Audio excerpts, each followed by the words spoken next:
Ever wondered which ancient objects still hold the secrets of kings, gods, and lost worlds? Welcome to Unearthed Secrets, where we explore history's most mysterious artifacts from Greece to Egypt, Japan to Peru. If you love uncovering hidden stories, please subscribe and like and tell us where you're watching from and the time there. Let's begin. The shield that reflected no enemy. The shield rests now in a museum, silent beneath the tempered glow of soft lights, its bronze panels dulled by centuries, its leather backing long faded into brittle memory. Yet, if one allows the imagination to drift, it is possible to hear again the echo of its making, the ring of hammer against bronze, the murmur of craftsmen in the warm haze of a Mycenaean workshop. This is not an ordinary shield, but part of something greater, the Dendra Panoply, a suit of armor that once enclosed a warrior so tightly he must have moved with the deliberate pace of a statue. And in the heart of that panoply lay the shield, broad and gleaming, said to reflect not just the light of the sun, but the eyes of an enemy who dared approach. Tonight, we follow its story, not in the sharp rhythm of battle, but in the slow tides of history, letting the bronze whisper its tale through the ages. Imagine the land where it was born, the Argolid plain of Greece, a place of low, rolling hills and olive groves, a place where bees hummed among wild thyme, where the air smelled of resinous pine. To the east, the sea shimmered, a silver-blue ribbon that tied the land to distant shores. To the west, mountains rose, their slopes catching the shifting shadows of clouds.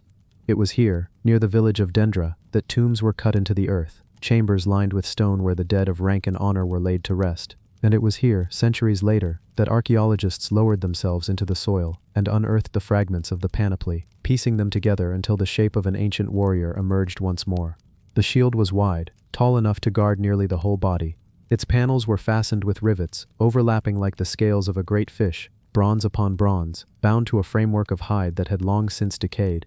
A soldier holding it would have been encased, his movements restricted but his safety assured. One imagines him advancing step by deliberate step, the sunlight glancing off the polished surface, dazzling the eyes of those who stood against him. This was not the light, agile shield of later hoplites. This was a barrier, a wall carried in the hand, born of a time when war was closer to ritual, and armor itself was a declaration. But let us drift further back, to the moment when it was made. Picture a workshop in Mycenae, the seat of kings. The air is heavy with the smell of charcoal, the glow of a furnace dancing against the walls. Bronze is being cast and hammered, beaten into sheets that will curve into the shapes of greaves, of cuirass, of helmet, and of shield. The smith's hammer rises and falls, the rhythm steady, patient. He knows that his work is destined not for common soldiers, but for one of rank, perhaps a noble, perhaps a commander. Each rivet is placed with care, each panel polished until it shines like fire. Around him apprentices watch, learning the secret art of giving form to metal. In those hours, beneath the labor and the noise, there is also silence, a silence of concentration, of hands turning ore into defense, of earth's hidden veins made into a barrier of survival. And outside the workshop, the world was shifting. The late Bronze Age was an age of palaces, of kings who held sway over trade routes and alliances. Ships from Crete docked with cargoes of oil and wine, ivory and faience. Messengers carried tablets inscribed with linear B script, noting goods, transactions, obligations. Chariots clattered across stone courtyards, horses stamping as their bridles jingled. In that world, war was never far. Rival kingdoms tested one another, raiding, demanding tribute, asserting dominance. And it was in that world that the Dendra Panoply found its purpose, to prepare one man for the field, to turn his body into an armored fortress. The shield, heavy as it was not meant for skirmishes in the open. It was the tool of a warrior who fought in close ranks, who advanced behind a wall of bronze, who became part of a spectacle as much as a fight. Picture a line of men armored in gleaming plates, their shields locked like a barrier of sunlit metal. Opponents standing before them would not see faces or flesh, they would see only the glare of bronze, a reflection that concealed humanity and replaced it with something larger, something that could inspire fear. To face such a wall was to face not just men but an image, the image of an unyielding force. Yet the shield did more than reflect the enemy's gaze. It reflected the world in which it lived. Every dent, every mark upon its surface, spoke of the struggles of that age. Was it carried into battle, clanging against spear and sword? Or did it remain mostly ceremonial, a symbol of rank placed with the warrior in his tomb? These questions linger, suspended like dust in the air of the tomb where it was found. Archaeologists can reconstruct its form, but they cannot conjure the moments it witnessed, and so the imagination must step in. Weaving stories from fragments, let us wander through one such imagined moment. A Mycenaean dawn, the palace walls glow in the first light. A warrior, newly armored, steps into the courtyard. His attendants tighten the straps that bind the cuirass to his torso, adjust the helmet crested with horsehair, fasten the greaves along his legs. Last of all, they hand him the shield. It catches the rising sun and blazes like a disk of fire. For a heartbeat, it is not a shield at all, but a mirror of dawn itself, and those who stand nearby shade their eyes. The warrior lifts it, testing its weight, and begins to march. The sound of his steps is heavy, deliberate, as though the earth itself must take notice. The shield does not merely guard him, it transforms him, rendering him something more than human, a figure encased in myth. Centuries passed, and the warrior was gone, his name forgotten.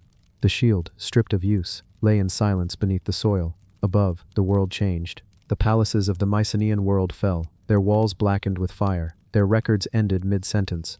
Trade routes dissolved, kingdoms crumbled, the great bronze-armored warriors vanished into legend. The shield slept, undisturbed, while new generations plowed the fields above, while shepherds called their flocks, while empires rose and fell far beyond. Rain seeped into the soil, roots grew around the stones, but the shield endured, the bronze resisting time's decay. In that silence, it reflected nothing, and yet, even unseen, it continued to hold its story, waiting.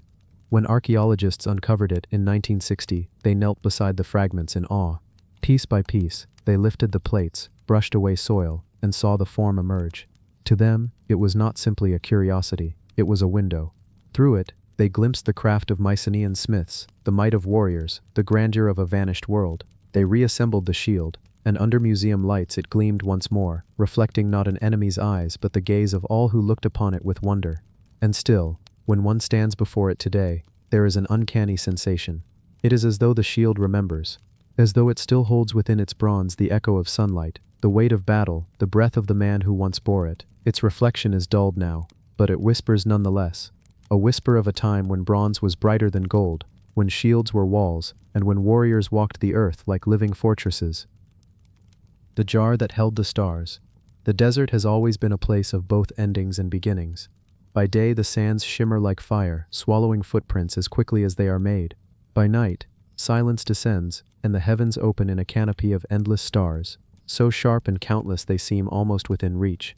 It was under this sky that the ancient Egyptians looked upward, and found not emptiness, but eternity. To them the stars were not distant fires, they were gods, guardians and guides through the darkness. Some were imperishable, those which never set, circling endlessly around the northern sky. Others drifted, appearing and disappearing, marking seasons, festivals, and the very rhythm of agriculture along the Nile. It was in this world that Nebamun lived, worked, and dreamed.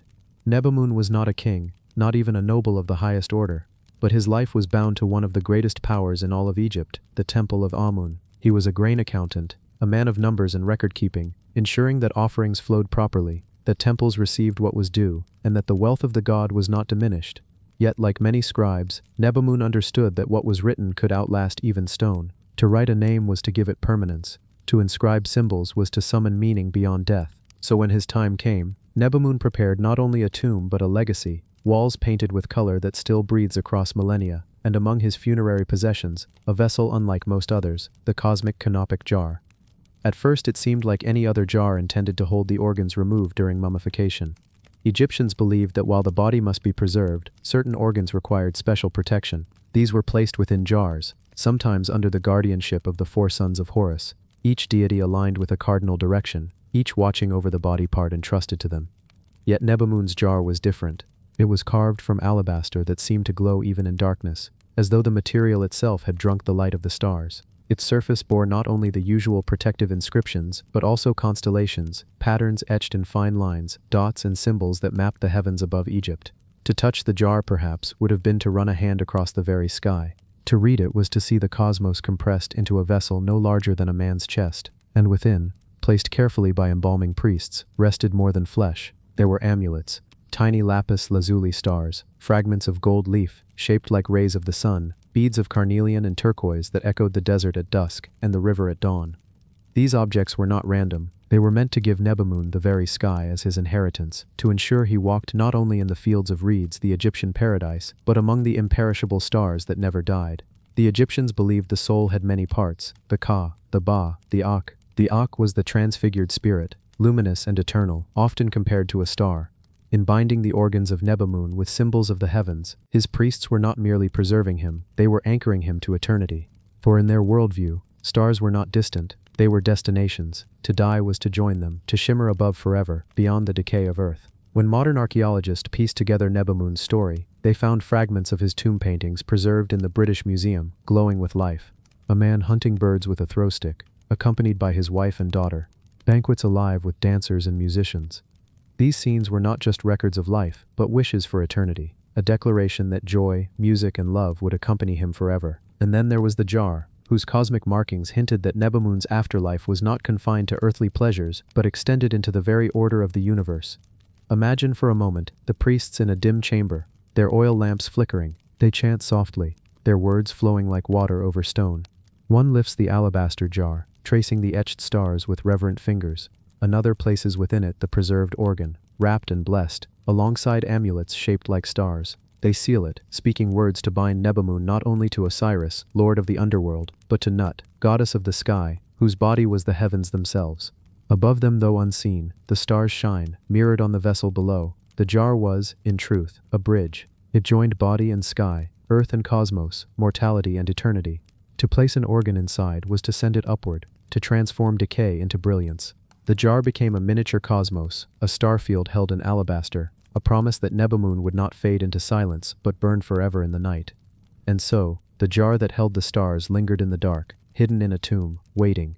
Centuries passed. The Nile rose and fell, dynasties crumbled, sand shifted, covering the memory of Nebamun's resting place. Yet still, the jar endured. Still, the stars etched into its surface waited for eyes to trace them again. When the jar was eventually unearthed, scholars studied its markings. Some dismissed them as decorative. Others looked closer, comparing them to known constellations. Orion, perhaps, with his belt shining bright. The Egyptians called him Sa, the soul of Osiris. Nearby, Sirius, the star of Isis, whose rising marked the flooding of the Nile and the renewal of life. The circumpolar stars, the imperishable ones, never setting, symbols of eternity, all were there, carved into alabaster, frozen in time, as if the priests had copied the sky directly onto stone. But beyond scholarship, beyond catalogs and museum labels, there is still mystery. Did Nebamun himself request such a jar? Did he gaze at the stars as he lived, imagining his spirit among them?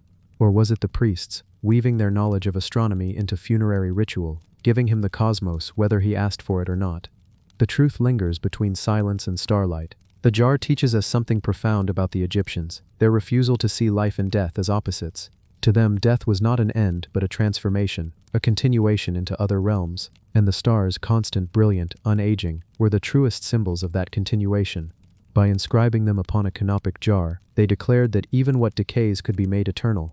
Tonight, if you step outside and look up at the stars, remember Nebamun's jar. Imagine holding the night sky in your hands, its endless constellations etched into smooth alabaster, its light sealed within. Picture a vessel that did not merely preserve an organ, but preserved eternity itself. For in the sands of Egypt, in a tomb painted with feasts and marsh hunts, a man once reached for the stars, and through a jar, he touched them. And as the desert winds continue to blow, as the Nile continues to rise and fall, Nebamun's jar remains a whisper from another age, a reminder that the human desire to join the stars is as old as time itself. The crown that broke the sunlight. Beneath the soft rolling hills of Gyeongju, where grass still grows as if hiding the breath of ancient centuries, the earth once held a crown so bright that even sunlight seemed to bend around it. The Golden Crown of Silla, fragile in form yet infinite in meaning, was not merely an ornament for kings. It was a vision hammered into gold, a fragment of light caught in the stillness of time, a symbol both earthly and celestial. The land of Silla, one of the three kingdoms of Korea, was a place of quiet valleys, distant mountains, and wide skies that seemed to press down gently upon the earth. The people there believed that their rulers were not just leaders, but chosen bridges between heaven and the human world. To wear a crown was not only to rule, it was to reflect the heavens, to shimmer like the sun, to remind all who gazed upon it that the king stood beneath cosmic order. And so the crown that would one day be called the Golden Crown of Silla was crafted not simply of gold, but of belief itself. Its discovery, many centuries later, would stir questions that no historian could easily answer. Found in the royal tombs of Gyeongju, where grassy mounds still rise from the earth like green waves frozen in place, the crown was lifted into the light after more than 1,000 years of silence.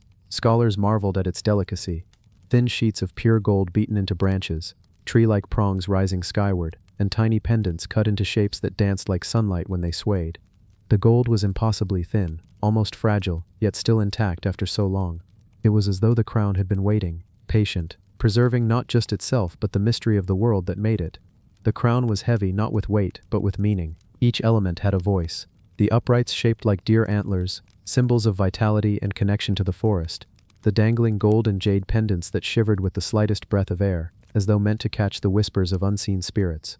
The tree-like branches reaching upward, calling back to the world tree, a bridge between earth and heaven. To wear it was to become the center of a world both visible and invisible. The Silla kingdom itself was often called the land of gold. Gold flowed not just from mines but from imagination, woven into jewelry, weapon fittings, belts, and burial treasures. The people did not treat gold as mere wealth. It was an eternal substance, a skin of the divine. And so the crown was not just a royal accessory, but a vessel of cosmic symbolism. Some say it was never even worn in battle or ceremony. It may have been too delicate, too fragile to rest upon a human head. Instead, it was a crown meant for the grave, meant to accompany the king into eternity, to guide him as sunlight does, across the horizon of death, into the endless beyond.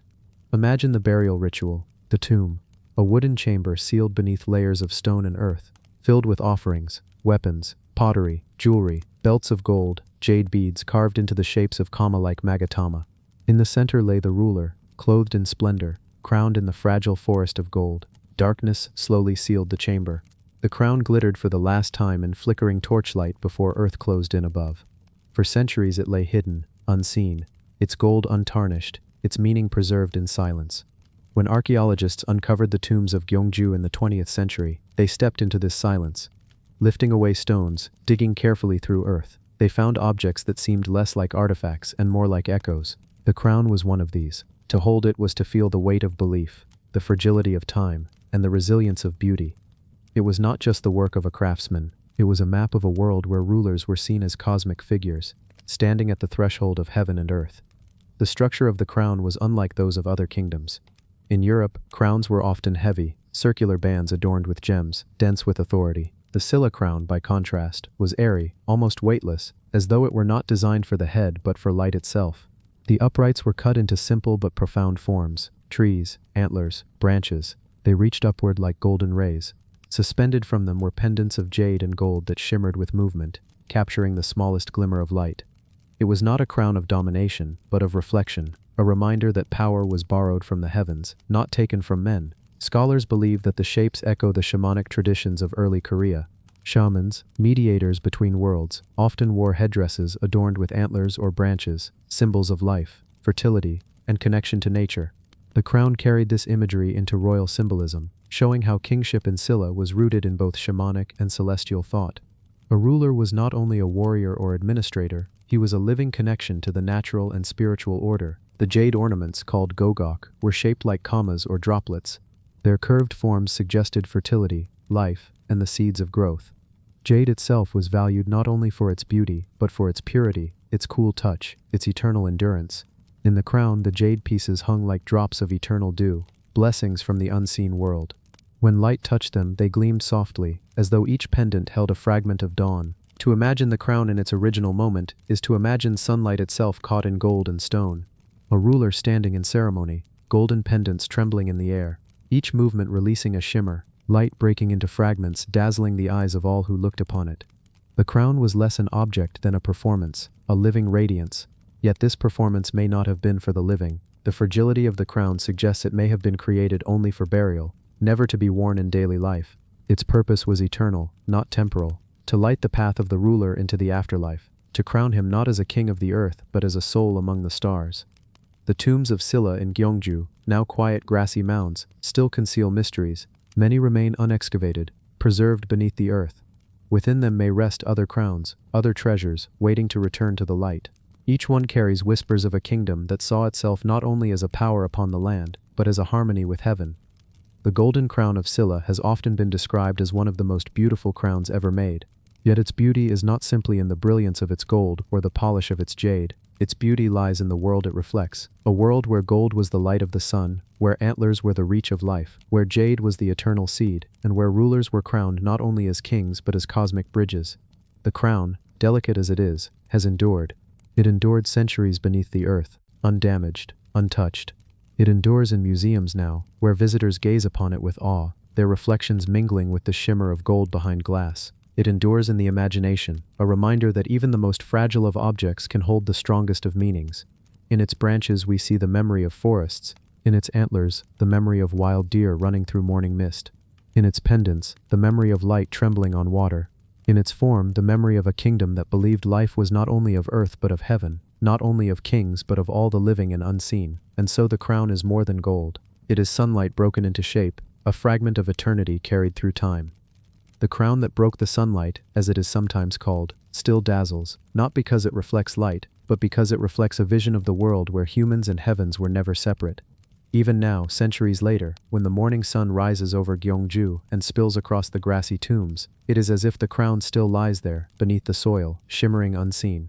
Perhaps the land remembers, perhaps the hills themselves hold the memory of that fragile brilliance. And when we look upon it today, we too are crowned, not with gold, but with wonder. The horn that sang only once. The earth remembers sounds even when human ears forget them. Buried beneath soil and silence, the memory of music lingers in bronze, waiting to be uncovered. And sometimes, after centuries of stillness, the world exhales again, and a sound that once carried across hills and battlefields rises into the present.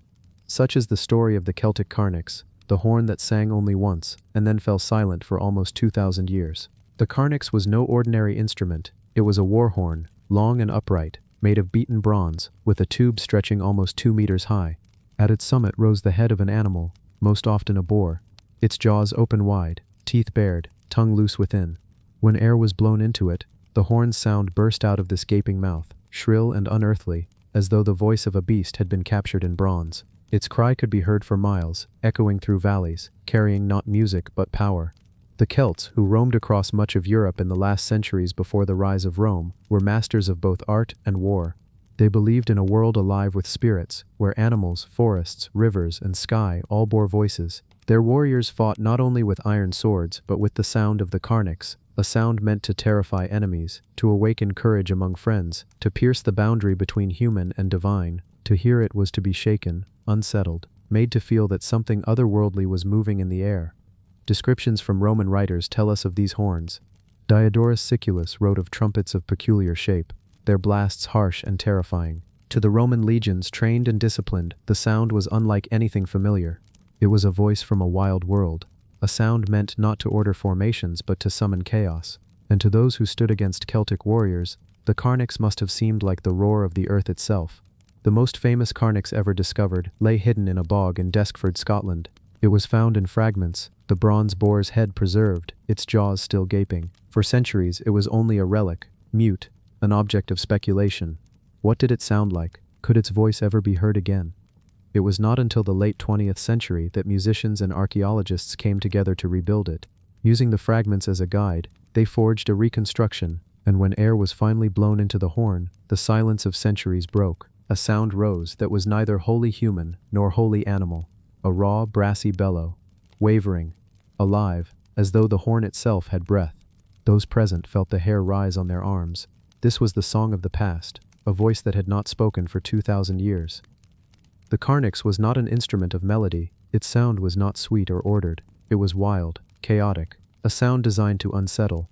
Yet within its chaos was power. In battle, dozens of Carnixes might rise together, their bronze heads gleaming in the sun, their mouths open like a chorus of beasts. The air would tremble with their calls, each blast different, overlapping, colliding, filling the world with noise. To Roman ears, it was barbaric. To Celtic hearts, it was sacred. The shape of the horn itself carried meaning. The animal heads were not chosen by chance. The boar, fierce and untamed, was a symbol of strength and ferocity. To see its form in bronze, taller than a man, jaws open as though to strike, was to see courage made metal. Some Carnixes bore other animals, serpents, dragons, or wolves. Each shape was a totem, a reminder that the sound was not merely wind through brass, but the voice of the beast itself, a spirit awakened through music. The craftsmanship was delicate, despite the horn's martial use. Thin sheets of bronze were hammered, joined, and decorated. The animal's features were shaped with care: eyes, tusks, teeth, even the folds of skin around the mouth. This was not crude work, it was art, the work of hands that believed beauty and terror could live side by side. But the Carnix was fragile too. Few survived, most lost to soil and rust. The fragments that remain, in France, in Switzerland, in Britain, tell us more of absence than of presence. They are reminders that sound is the most fleeting of artifacts. A sword endures, a crown survives, but the sound of a horn lives only in memory. When the horn is buried, the sound is gone, only silence remains. And yet, when the Deskford Carnix was played again in modern times, silence gave way to memory. The horn's voice was recorded, carried once more across the air. It was a sound both ancient and immediate, unsettling and beautiful. It was as though the earth itself had remembered its own breath. The Carnix was not only for war. Some scholars believe it was used in ritual, in ceremonies where humans sought to call upon gods and spirits. Its voice, so unlike that of any other instrument, would have carried beyond words, beyond song, into the realm of the sacred. To blow the Carnix was to speak in the language of the unseen. In battle, its role was psychological as much as practical. Imagine standing on a hillside in Gaul, the mist rising in the morning, the grass wet beneath your feet. Across the valley, the Roman legions form their lines, shields glinting, standards raised. Then, from behind the Celtic ranks, a sound rises, long, wailing, unsteady, alive. One horn, then another, then another. The valley fills with noise, the air shivers. You look up and see bronze heads above the warriors, mouths open, tusks gleaming, and the sound is no longer music but a presence, a storm made of breath and metal. The Romans wrote of how such sounds unnerved them. They saw the Celts as wild, unpredictable, dangerous. The Carnix embodied this wildness. It was not ordered, not disciplined. It was the sound of freedom, of a world not bound by Roman rule. To the Celts, it was strength. To the Romans, it was chaos. The silence of centuries after the Carnix disappeared speaks of loss. When Rome expanded, Celtic traditions waned, their instruments forgotten. The horns that once roared across valleys were buried, broken or melted. The sound vanished. Only in stories did it survive, faintly, until the day fragments were found. And yet, even silence holds memory. The soil that covered the Deskford Carnix preserved not only bronze, but the possibility of sound. The bog, with its still waters and preserving earth, kept the horn's head safe until it was ready to speak again. And when it did, its song was more powerful for the silence that preceded it. Today, when the reconstructed Carnix is played, it is often in concert halls, its sound mingling with modern instruments. Listeners describe it as haunting, eerie, like the cry of an animal from another world. In these moments, the Carnix is not only a relic, but a living bridge. It connects the present to the past, silence to sound, memory to reality. Its story reminds us that not all treasures are of gold or stone. Some are of sound, of moments that vanish as soon as they arrive, yet linger in the bones of the earth. The Carnix is one such treasure, a horn that sang only once, then fell silent, yet whose voice, when rediscovered, carries the weight of centuries. The crown of Silla reflected sunlight. The Canopic jar of Egypt held the stars. The Carnix carried sound itself, the breath of a people, the roar of a world now gone. To hear it is to hear not only a horn, but the echo of lives, battles, rituals, and beliefs that shaped Europe long before Rome's empire rose. And so, though it sang only once in its time, the Carnix sings again for us, not to summon armies, but to awaken memory. Its voice, shrill and unearthly, still carries across the valleys of time, reminding us that even silence remembers. The figurine that held the sky. In the heart of the Aegean, where waves rise and fall like the breathing of the earth itself, lie islands where stone remembers more than voices do. Long before temples crowned Athens, long before philosophers argued beneath olive trees, a quieter people lived among the rocky slopes of the Cyclades. Their houses were small, their tools simple, their boats fragile against the sea, yet in their hands they shaped something that endures to this day. Smooth figures of marble, so spare, so abstract, that even now they look like beings of another age, or another world. These are the Cycladic idols, carved between 3200 and 2000 BCE. Their forms are simple, slender bodies, folded arms, flat faces with only the nose raised, the rest left blank. And yet, simplicity does not mean emptiness. In the hollows of their silence lies mystery. What were they? Why were they made? Were they gods? Ancestors? Guardians? Or were they offerings, meant to be buried with the dead, to accompany souls into whatever lay beyond? Among them there is one that feels larger than the others, not in size but in presence, the figurine that held the sky. It stands, though barely more than a span of hand in height, like a quiet pillar, arms crossed, gaze lifted into eternity. Though it has no eyes, one feels it sees. Though it has no mouth, one feels it speaks. It is as though the sky itself rests upon its folded arms, balanced by its silence. The Cycladic people lived on islands of marble. The stone was everywhere, underfoot, in cliffs, in ridges. Where others saw rock, they saw possibility. With simple tools of emery and obsidian, they cut and shaped, sanding until the surface gleamed like ivory. Their figures were not rough, they were smooth, balanced, proportioned with care. The folded arms are always the same, across centuries, across islands, as if following a law handed down not in writing but in memory. Why the arms are folded is a question that lingers. Some see in it the posture of sleep, of death. Others see restraint, a gesture of humility. Perhaps it is a stance of waiting, of holding something unseen. Whatever it is, it repeats across idol after idol, like a language with no words, only gestures. The idols were often found in graves. Men, women, children, all might be buried with a figurine, sometimes whole, sometimes broken, sometimes large, sometimes small. It is tempting to think of them as companions for the journey beyond life. But in settlements, fragments have been found too. Perhaps they were also used in the living world, in rituals, in offerings, in moments when people sought connection with forces greater than themselves. The figurine that held the sky is not unique in form, but unique in presence. To look upon it is to feel stillness. The flat face, tilted ever so slightly back, as though gazing at the heavens. The long neck, stretched like a column. The arms, folded as though cradling weight. It does not shout, it whispers. It does not command, it waits. And in that waiting, it holds the sky. In those early centuries of the Bronze Age, the sea was both path and peril. Boats stitched with sinew carried people from island to island. The waves could bring trade, fish, connection, but also storms, shipwreck, loss. To live on the Cyclades was to live between stone and sea, permanence and change. Perhaps the idols reflected that. Their marble endured, silent, even as lives flickered and vanished. The blank faces may not be blank at all.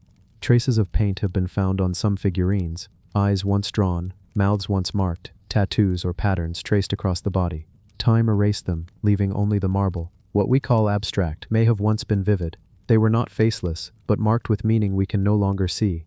When these idols were rediscovered in the modern age, they puzzled and inspired in equal measure.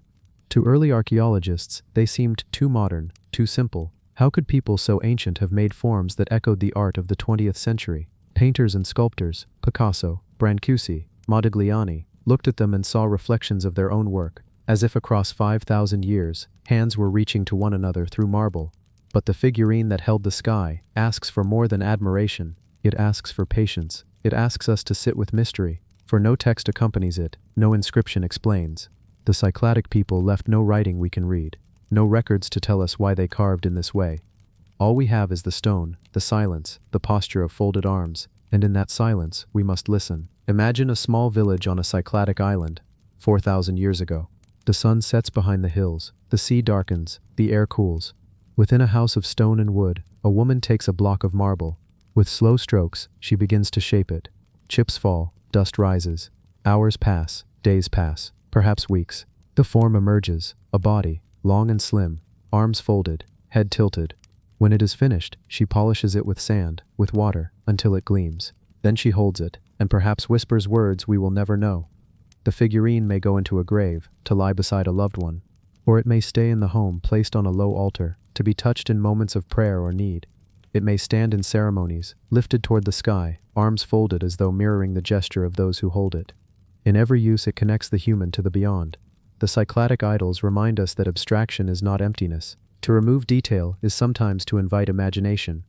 A face with no eyes becomes every face. A body with no clothing becomes all bodies.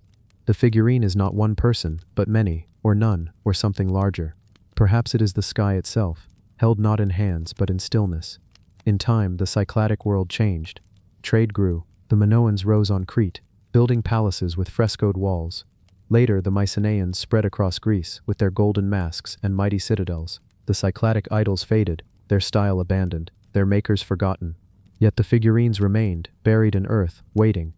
When they were unearthed in the 19th and 20th centuries, many were not treated as sacred. Some were sold, scattered into collections, torn from the graves where they had lain for millennia. Others were forgeries, made to satisfy demand. Even so, the true ones endure, in museums, on shelves, under glass. They look out with their blank faces, as though still watching the sky.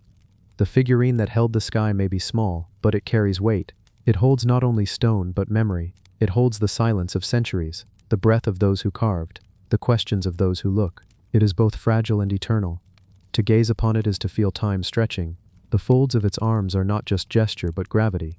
The tilt of its head is not just design but longing. It seems to hold not only the sky, but the space between past and present, between life and death, between knowing and mystery.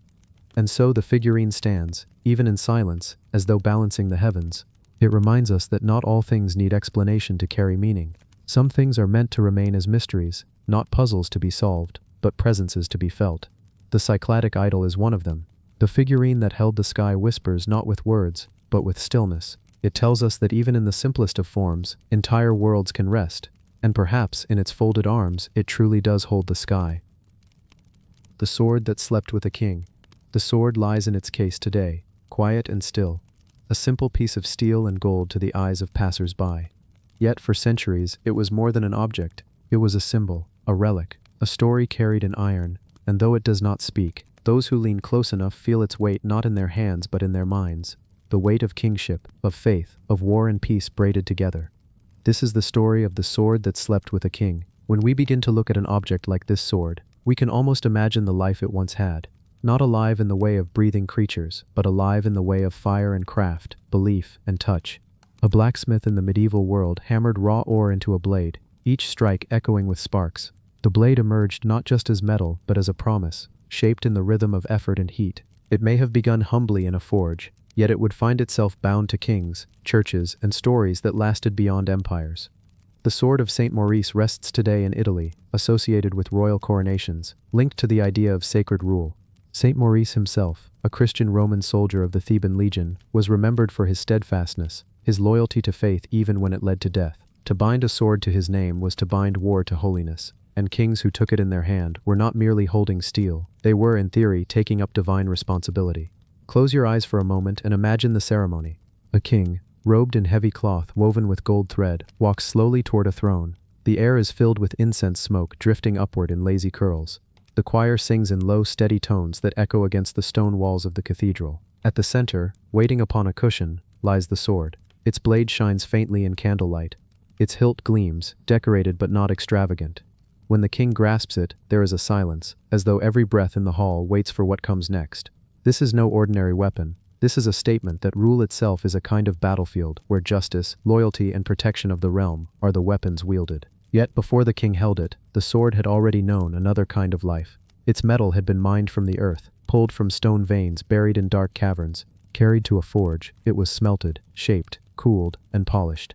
In its creation many hands were involved. Miners with dust-stained faces, smiths with burns and scars, apprentices pumping bellows, artisans setting gold into grip and guard. For them perhaps it was labor, but unknowingly they prepared a tool that would sleep beside a king. The medieval world believed deeply in relics, symbols, and the presence of the sacred in objects. To carry a sword dedicated to Saint Maurice meant more than bearing a weapon. It meant carrying a connection between heaven and earth, between the ordinary life of a soldier and the extraordinary life of sainthood. Kings often needed such reminders. Rule was fragile, easily torn apart by envy, betrayal, or foreign attack. To be crowned with this sword was to be bound to ideals larger than one's own survival. But let us step back. Who was Saint Maurice?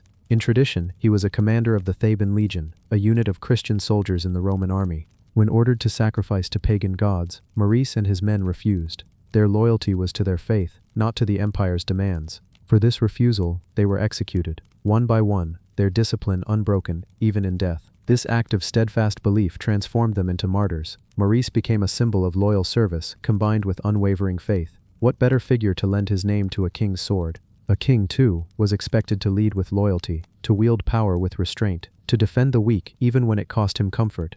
To sleep beside such a sword was to remind the ruler that his nights were never entirely his own, that rule is a weight carried even in dreams. Imagine, then, the quiet chambers of a medieval palace. The king lies upon a heavy bed, curtains drawn around him to keep out drafts. A fire burns low in the hearth, shadows flickering across the walls. Beside the bed, not upon a rack of common weapons, but on a table draped with silk, lies the sword. The candlelight glints across its length, and though silent, it seems watchful. In the stillness of night, it is not a guard of steel alone, but a companion of memory. Each king who slept near it joined a line of rulers before him, stretching back through time, each one judged by history for how they bore the blade's symbolic weight. The sword did not fight battles of its own. It was never swung in anger against an enemy's shield, nor stained with blood on a chaotic field. Its power was not in striking, but in being seen. In ceremonies, it was lifted high, pointed upward toward heaven, or downward in blessing upon those who knelt. When ambassadors, nobles, and commoners alike beheld it, they saw more than a blade, they saw legitimacy, the invisible crown forged not in gold but in belief. And yet swords are never entirely silent. Their very shape suggests purpose, a straight edge, a sharp point, a weight balanced for striking, all whisper of conflict. Though this sword's true duty was ceremonial, its form still carried memory of its martial ancestry. Those who saw it knew it could, if needed, be wielded in defense. Kingship itself is not unlike a sword, a tool that can protect or harm, depending on the hands that hold it. Let us linger in the hall of coronation once more. The air is thick with chanting. The king kneels before the altar, hands folded. The bishop approaches, holding the sword in both hands, and with slow reverence, he places it upon the king's shoulders. The blade rests gently across cloth and flesh, heavy with meaning. The bishop speaks of justice, mercy, and defense of the church. Then the sword is given into the king's grip, and he raises it, not as a warrior, but as a servant of his people. In that moment, the sword is not steel, it is destiny. Centuries pass, kings die, others rise, wars burn, cities rebuild. The sword remains, carried through each generation, polished and preserved. Perhaps at times it lay forgotten, locked away in treasury vaults. Perhaps dust gathered upon it during seasons when kingdoms faltered. But always it was brought forth again when a ruler sought legitimacy. Always it whispered the same reminder: kingship is temporary, but duty is eternal. And now, in modern times, the sword lies in display. Tourists pass by, their footsteps echoing on museum floors. They lean close, separated by glass, snapping photographs, whispering in many tongues. Some see only an old sword, others feel a quiet shiver, sensing centuries of history sleeping within. The sword rests, not forgotten, but transformed. No longer does it bless kings, but instead it tells stories to those who listen. If we think carefully, we can sense something remarkable in this object's journey. A piece of metal, forged by ordinary hands, became extraordinary through the faith and imagination of a society. It reminds us that objects are not powerful alone. It is the stories we attach to them that grant them weight. Without story, a sword is only steel. With story, it becomes the heart of a king's sleepless nights. Perhaps that is why this sword endures. Not because of battles fought, but because of dreams carried. Not because of the kings it touched, but because of the ideals it symbolized. To protect, to serve, to remain steadfast, even when tested. These are not only the duties of kings, they are duties of us all, in smaller ways, in daily lives. To keep faith with what we value most, to remember that our choices ripple beyond our sight. So the sword lies quietly now, behind glass, in silence. Yet silence is not absence, it is presence of a different kind. Those who lean close enough may still hear it whisper, not in words but in the soft weight of imagination. The sword that slept with a king still keeps vigil, not over a crown, but over memory itself. The mask that opened a kingdom. The sands of Tanis shift in the silence of the delta, and beneath them, the tomb of Susenes I lies sealed in its stillness, heavy with the weight of centuries. When one imagines the great rulers of Egypt, the names that rise like the Nile in flood are often those of Thebes or Memphis, pharaohs of golden pyramids and colossal temples. Yet here in the marshlands of the northeast, a city of priests and kings carried Egypt's memory into the shadows of time. It is here that a mask of purest gold, fitted to the face of a forgotten ruler, slept patiently through millennia, waiting to remind the world that even in the twilight of empire, brilliance burned. The golden death mask of Susenes I, its smooth planes and finely worked details, seems to glow even in the dimmest light. Unlike the well-known mask of Tutankhamun, which dazzled the world upon discovery in 1922, this mask has kept a quieter vigil. Its features are serene, lips gently curved, eyes long and almond-shaped, framed by the inlaid lines of lapis and black stone. The ears, pierced, hint at royal ornament. But beyond its craftsmanship lies something deeper, a vessel for the eternal breath of a king who ruled not in glory's dawn, but in its waning light. Susenes I reigned during the 21st dynasty, a period historians often describe as one of division, decentralization, even weakness. The great age of empire had passed, the days when pharaohs commanded armies that marched to the Euphrates and received tribute from foreign lands were gone. Instead, Egypt was split in power. In the north, at Tanis, kings ruled with crowns and gold. In the south, priests of Amun and Thebes held equal sway, their temples rich, their rituals vast. It was a land of two centers, one body with two minds. Yet this duality did not diminish the sacred duty of kingship, and Susenes, though less known, bore that mantle with the solemn dignity the mask still carries. Imagine the burial chamber as it once was. The golden diadem laid across his brow, the mask pressed upon his face, sealing flesh and bone into the divine image of a god. Around him, amulets and jewelry, bronze vessels, weapons crafted not for battle, but for eternity's journey. Canopic jars carved with careful inscriptions sat nearby, containing organs preserved and perfumed. In the flickering lamplight of the priests, words of power were recited. Spells from the Book of the Dead whispered through chamber walls, ensuring that the spirit of Susenes would find its way through night's perilous corridors. The mask itself is not merely ornament. In Egyptian belief, the death mask was more than a portrait. It was a conduit, a divine replacement for the perishable flesh beneath. Flesh decays, bone crumbles, but gold endures, unchanging as the sun. Gold was the flesh of the gods, and to clothe a king in it was to proclaim him eternal. Susenes' mask reflects that theology. It is both face and amulet, a reminder that in death, a ruler is reborn as Osiris, sovereign of the underworld. The delicate eyebrows and eyelids inlaid with black stone are not only decoration, they sharpen the gaze, a gaze meant to pierce the shadows beyond. When archaeologists first uncovered the tomb in 1940, it was Pierre Montaigne, a French Egyptologist, who descended into the chambers of Tanis. Unlike the untouched splendor of Tutankhamun, the tombs here had long suffered the plundering of time. Yet, by strange fortune, Susenes' burial resisted the worst of it. His golden mask, hidden in the shifting soils of the delta, had remained intact, a shining face amid ruin. Montaigne, kneeling in the silent chamber, brushed away the dirt, and found himself eye to eye with the king, as if the pharaoh had only just lain down to rest. What is remarkable is not only the survival of the mask, but the contrast it represents. Susenes lived in an era where Egypt's power was diminished, where grandeur seemed a memory. Yet his burial speaks with the same language of eternity as the most powerful pharaohs. Perhaps this was the point, that in death, kings reclaimed what history and life denied them. The mask, luminous and serene, was a claim not just to memory, but to immortality. Imagine now the artisans at work in Tanis. Centuries before discovery, they hammer sheets of gold upon wooden molds, shaping cheeks, brow, lips. They inlay lapis lazuli, prized for its celestial blue, into the outlines of eyebrows, recalling the heavens. They polish the surface until it reflects torchlight, like sunlight on water. This was no hurried craft. It was the labor of devotion, the certainty that their hands, through gold, were shaping eternity itself. When the mask was placed over the king's face, it was less a funeral rite than a transfiguration. The human visage became divine, and through it, the mortal crossed into godhood. The setting of Tanis gives this mask an added resonance. Unlike Thebes with its towering monuments, or Memphis with its pyramids of stone, Tanis sat in the marshy north, its temples raised upon silt and shifting land. The environment itself seemed fragile, subject to the Nile's moods, yet it was here that kings carved out permanence in gold and stone.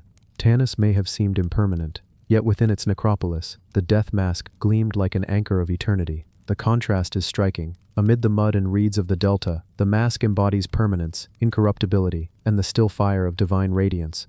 Over time, the mask came to symbolize more than the burial of one man. It tells us of a dynasty that, though politically diminished, never ceased to speak the language of kingship. Susenes may not have marched with armies or built colossal pyramids, but in his burial he claimed equal ground with ancestors who had. The mask then is a statement. It declares, "Here lies a king of Egypt. His name, his face, his spirit endure." As centuries passed and the sands buried Tanis deeper, the mask waited. Above, empires rose and fell. The Persians swept into Egypt, then the Greeks with Alexander, then Rome with its eagles. Christianity replaced the old gods, and Islam followed with its own glory. Through all of this, Susenes' face of gold lay unseen, breathing silence. The reeds grew, waters shifted, stones crumbled, but beneath, the mask endured. Gold against earth, watching nothing yet, waiting for everything. It is worth pausing to consider how few objects in human history are meant to last forever.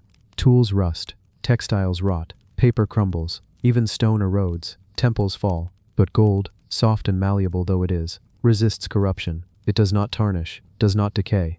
In this sense, the Egyptians chose well. A golden mask was not mere extravagance, it was strategy, a material guarantee that the king's face would survive the ages, and survive it did. Today, when we look upon it, we are not seeing a reconstruction, not an artist's guess. We are looking directly at the crafted, preserved visage of a king from 3,000 years ago. The eyes, long and almond-shaped, seem almost to follow, though their gaze is inward, contemplative. The lips, faintly smiling, are reminiscent of the eternal calm sought in death.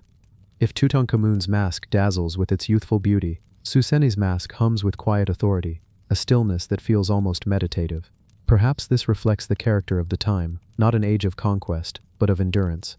Within the mask's presence, one senses continuity. It is a bridge between worlds, the world of the living and that of the dead, the world of ancient Egypt and that of our own. The mask whispers that kingship is not only about war and monuments, but about symbols, rituals, and the human desire to outlast death itself. In this sense, Susenes succeeded. His name may not be widely remembered, but his face, cast in gold, survives. And here, the mask becomes something more universal.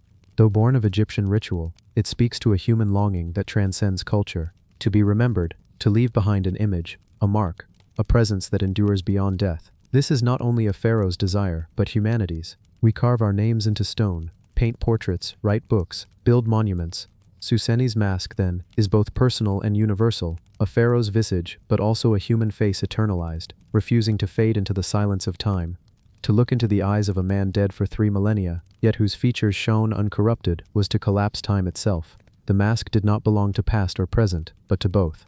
And in that moment, Susenes' immortality was realized, not in the underworld alone, but here, in the gaze of the living. The golden mask still glimmers in silence, as though listening to the voices of a world long collapsed into dust. If you close your eyes, you can almost imagine the faint hum of prayers, the rustle of linen wrappings, the hush of incense coiling through shadowed temple chambers. The mask is more than a treasure. It is a doorway, a veil, a mirror polished by eternity, gazing back at us from the age of forgotten pharaohs. Susenes Athoahes does not appear in the bright textbooks of early dynasties, or the long tales of mighty conquerors. His reign belongs to an Egypt fractured, uncertain, and shadowed by decline. And yet, his burial place yielded one of the most extraordinary discoveries in all the Nile's long memory. A golden mask so delicate, so luminous, that it rivaled the face of Tutankhamun. But unlike Tutankhamun, Susenes was buried in a world that wanted to forget, a kingdom split between north and south, where priests rivaled kings, and where glory was smothered under the weight of survival. So tonight, we let the story unfold slowly, gently, as if brushing sand from a hieroglyph, or leaning close to listen to the silence of the tomb itself. When archaeologists opened the burial chamber in 1940, they did not descend into the Valley of the Kings, nor stand at the threshold of Thebes. Instead, they were in Tanis, a northern city rarely sung about, half swallowed by mud and shifting Nile waters. Tanis was not Egypt's crown jewel. It was a compromise, a city chosen when older centers of power had weakened, a place where the rulers of the 21st dynasty tried to stitch together authority over a land unraveling into threads. It is strange, isn't it, that Tanis, so overlooked, would conceal such brilliance. The tombs here did not rest untouched for millennia in dry desert stone. They were soaked in dampness, attacked by time, their treasures corroded by the breath of earth. Bronze rusted, wood dissolved, but gold endured. Gold, eternal as the sun itself, still cradled the face of Susenes, still gave him a mask that spoke of divine radiance, even as the world around his dynasty dimmed.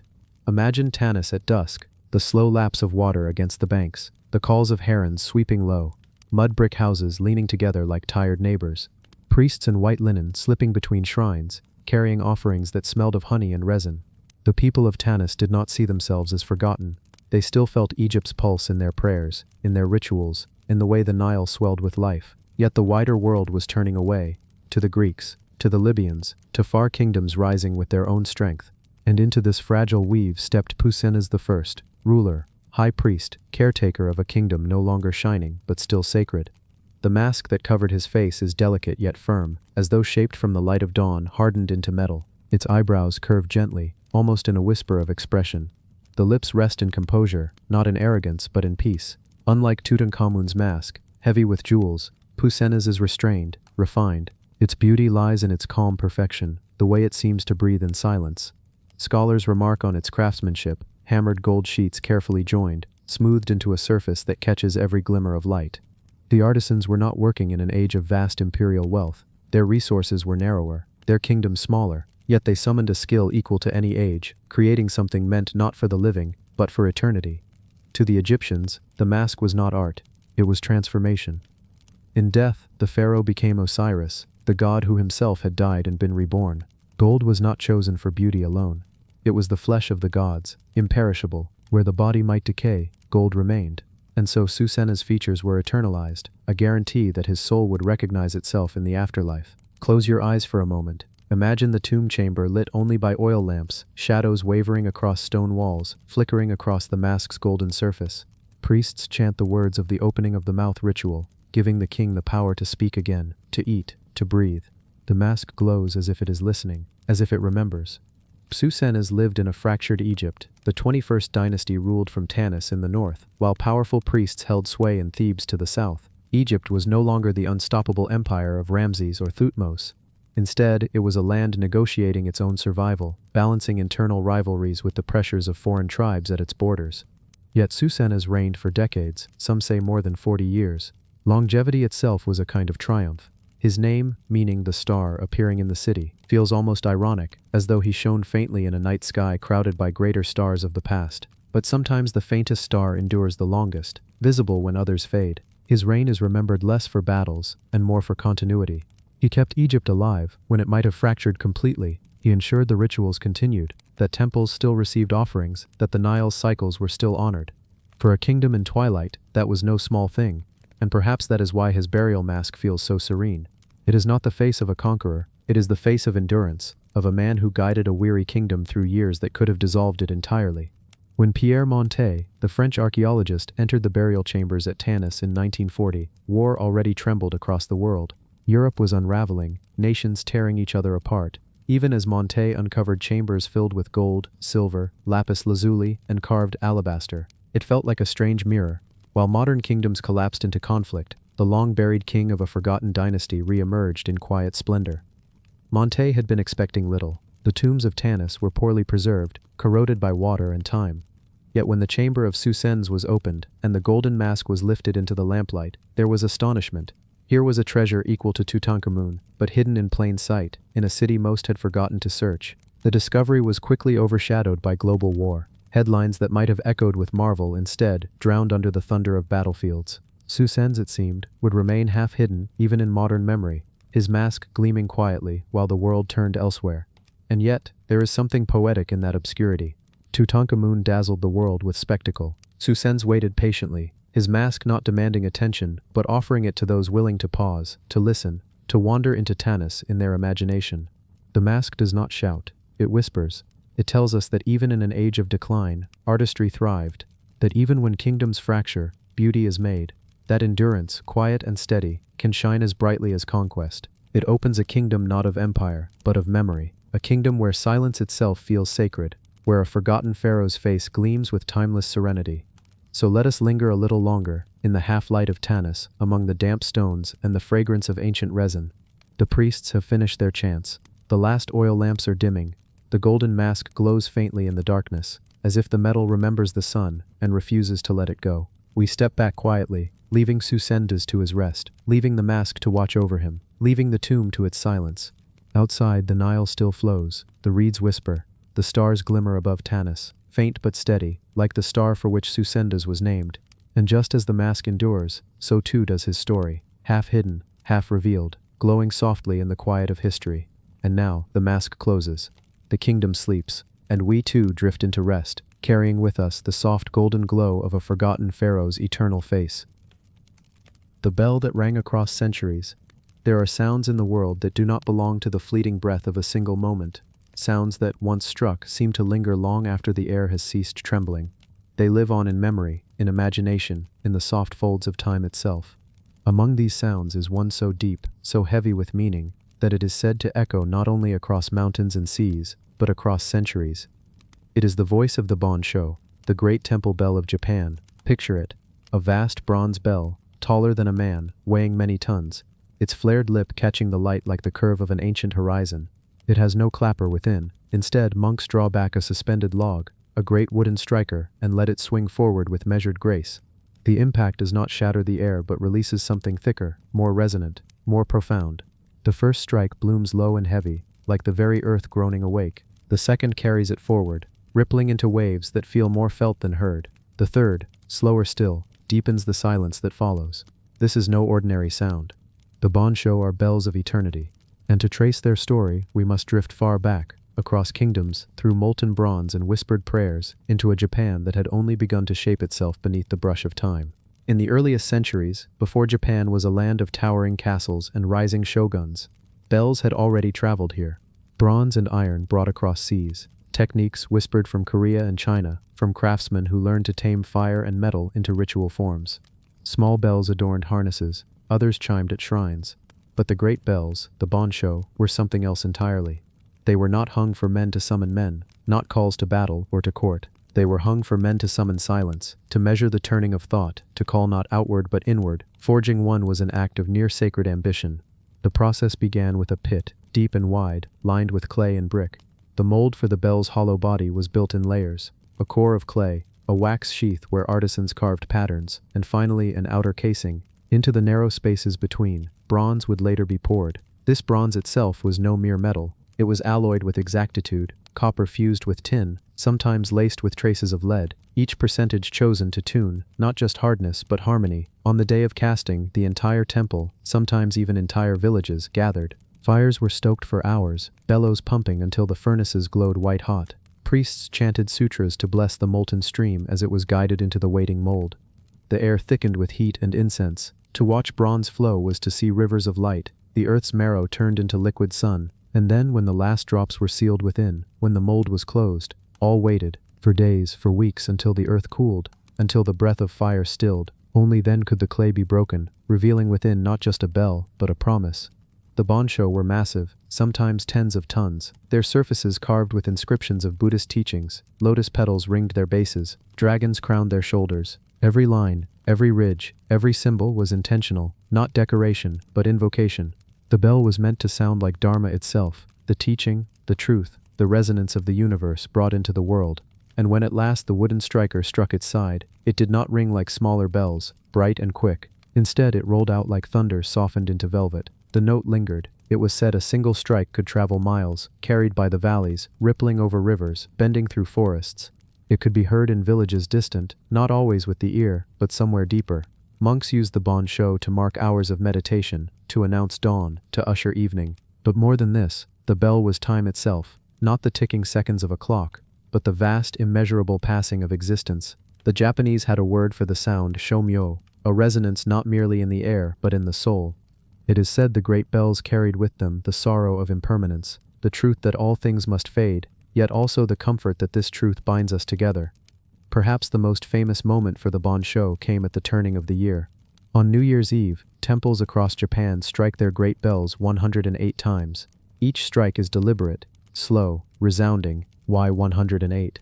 Because in Buddhist teaching, humans are bound by 108 earthly desires: greed, anger, ignorance, jealousy, pride, and all their subtle shades.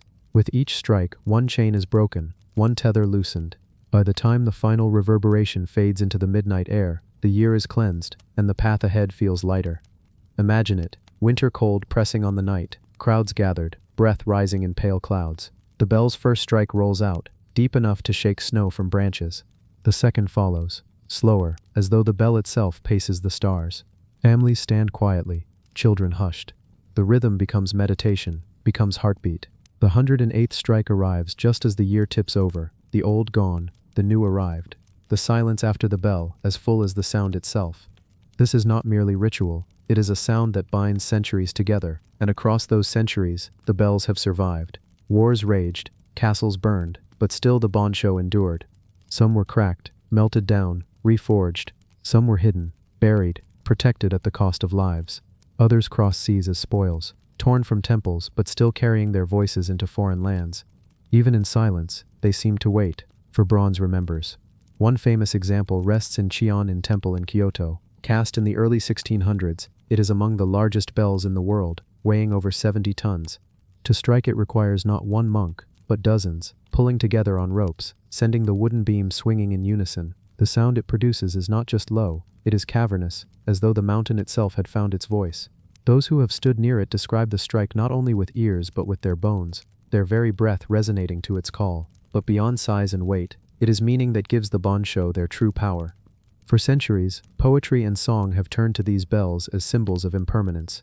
In the Tale of the Heike, the great epic of medieval Japan, the opening lines speak of the Gion Shoja bells echoing the impermanence of all things. The sound of the Gion Shoja bells echoes the impermanence of all things. The color of the Sala flowers reveals the truth that the prosperous must decline. The bell does not merely chime, it speaks of the rise and fall of empires, of blossoms that open and wither, of lives that burn bright and fade into silence. Even travelers from afar, hearing these bells, felt their weight. Accounts from Europeans visiting Japan centuries ago described the sound as overwhelming, unlike any church bell they had known. It was not a call to congregation but to contemplation. It seemed less about gathering people and more about dissolving the self into something larger. The bell's voice, however, was not always gentle. In some eras they were struck to warn of fire, to summon aid, even to mark the outbreak of war. In these moments the resonance carried fear as well as solace. Yet even then the depth of the sound seemed to remind all who heard it that conflict too was fleeting, another wave in the endless sea, and still, across centuries, their tones continue. In temples vast and remote, in cities crowded and modern, the bon show are struck. The same notes that rolled across rice paddies in the 11th century now ripple across skyscrapers and highways. The sound does not age, it is the same bronze, the same air, the same silence after. There is a saying that the bon show is not heard once but forever. Its vibrations sink into the soil, into the roots of trees, into the beams of temples and the stones of bridges. Even after the final echo dies, it remains, invisible, carried on like a current beneath the visible world. Perhaps this is why it is said to ring across centuries, not because the sound itself lasts, but because its memory does. Imagine now that you are standing before such a bell. The air is cool, a faint smell of incense lingering, wooden beams above you dark with age. The monk takes hold of the rope, the great beam swings, touches bronze, and the world changes. The note grows, becomes larger than the temple, larger than the mountain, larger than you. It does not demand your attention, it dissolves it. For a moment there is no you, no time, no centuries, only resonance. And when at last it fades, you find the silence has become richer than before. This is the legacy of the bon show, the bell that rang across centuries. Not a single bell, not a single sound, but a chorus that binds ages together, cast in fire, cooled in silence, struck in ritual, remembered in hearts. Even now, somewhere in Japan, the rope is pulled back, the beam swings forward, and the bronze exhales. The sound rises, travels, softens, lingers, across valleys, across waters, across time itself. The bell continues to ring. The scepter that measured the heavens. Beneath the slow-turning sun of Egypt, where the desert wind bends the reeds along the Nile, and temples stand like the bones of eternity, there was once a symbol so potent that it seemed less an object than a fragment of the cosmos itself. In the hands of a pharaoh, it was not merely a tool, not merely an emblem, it was the crook and the flail, a pair of sacred scepters that measured both the earth below and the heavens above. Picture, if you will, the pharaoh seated upon a throne, skin burnished by gold, linen garments gleaming pale as moonlight. Across his chest, crossing upon his breast in a gesture of eternal embrace, are two objects held firm, yet effortless. In the right hand, the Hika scepter, the shepherd's crook, curved at its head. In the left, the nekhek, the flail, its strands hanging like rays of the sun. They are crossed not in chance, but in symmetry, in balance. Their presence proclaims, here is no ordinary man, but Horus incarnate, ruler of the two lands, mediator between gods and mortals, between Nile and desert, between heaven and earth. The crook and flail appear again and again, carved into walls of tombs, painted upon coffins, inlaid upon statues. They rest in the gilded hands of Osiris, lord of the dead, and in the arms of pharaohs who claimed his mantle. They are more than insignia, they are language, speaking in the silence of eternity. To understand them is to enter the mind of ancient Egypt, to see how power was measured, not only by armies or harvests, but by symbols that could bend both earth and stars to their meaning. Let us begin with the crook. Its shape is gentle, a staff with a curved top, like the hook of a shepherd guiding his flock. In its simplicity lies a vast metaphor. The pharaoh as shepherd of his people, he guides, protects, gathers, disciplines when needed, but always with the intent to keep his flock safe beneath the eternal sky. In Egyptian thought, kingship was never simply rule, it was stewardship, the tending of a field, the herding of a people toward harmony. The crook was therefore not a weapon but a sign of care. The flail, by contrast, appears at first glance harsher, its form reminiscent of whip or scourge, its three dangling strands suggesting discipline, punishment, command, yet it too held layers of meaning. In the fields along the Nile, flails threshed grain, separating wheat from husk, sustenance from waste. In ritual form, the pharaoh's flail became not an implement of cruelty, but of provision. It proclaimed that the king was master of the harvest, distributor of life's bread, granter of sustenance itself. In one hand, guidance, in the other, nourishment. In their crossing, the balance of life. These two together did more than express political might, they symbolized the very structure of existence. For in Egyptian cosmology, order, known as Ma'at, was fragile, always threatened by chaos. Isfet. The pharaoh was guardian of this balance, the fulcrum between fertility and famine, justice and strife, gods and mortals. The crook and flail, gleaming in his grasp, were the visible guarantee that Ma'at endured. They were not only objects, they were contracts between the heavens and the Nile, between the stars above and the fields below. And yet, their story deepens, for these scepters were not the inventions of kings alone, but inheritances from the divine. In the myths of Egypt, Osiris, ruler of the afterlife, is often shown with crook and flail crossed upon his chest. To the Egyptians, Osiris was the archetypal king, the god who ruled wisely, who was slain and reborn, whose body was scattered and reassembled, whose green skin reflected the eternal cycle of vegetation rising anew after the floodwaters of the Nile. When a pharaoh carried crook and flail, he was not simply echoing Osiris, he was becoming him. Each pharaoh was not merely king, but Osiris on earth, destined to die and pass into the Duat, the underworld, where he would rise again as Osiris reborn. Thus the crook and flail became not only symbols of rule in life, but of resurrection in death. In tomb paintings, the deceased pharaoh clutches them as he journeys into eternity, claiming authority not only over Egypt but over the afterlife itself. They measured not merely land and harvest, but the distance between mortal breath and immortal star. Consider too how these symbols aligned with the heavens. Ancient Egyptians did not divide sky and earth as we often do. They saw correspondence between above and below, between constellations and river bends, between orbits of stars and precession of seasons. The crook's curve echoed the arc of constellations rising and falling in the night. The flail's 3 strands, some scholars note, may have reflected the 3 bright stars of Orion's belt, constellation of Osiris himself.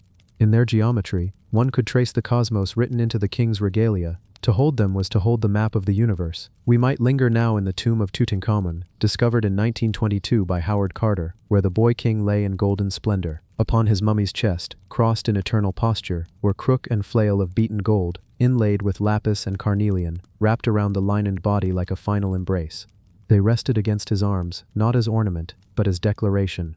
Though his reign was short, though his body had died young, he endured as Osiris, king eternal.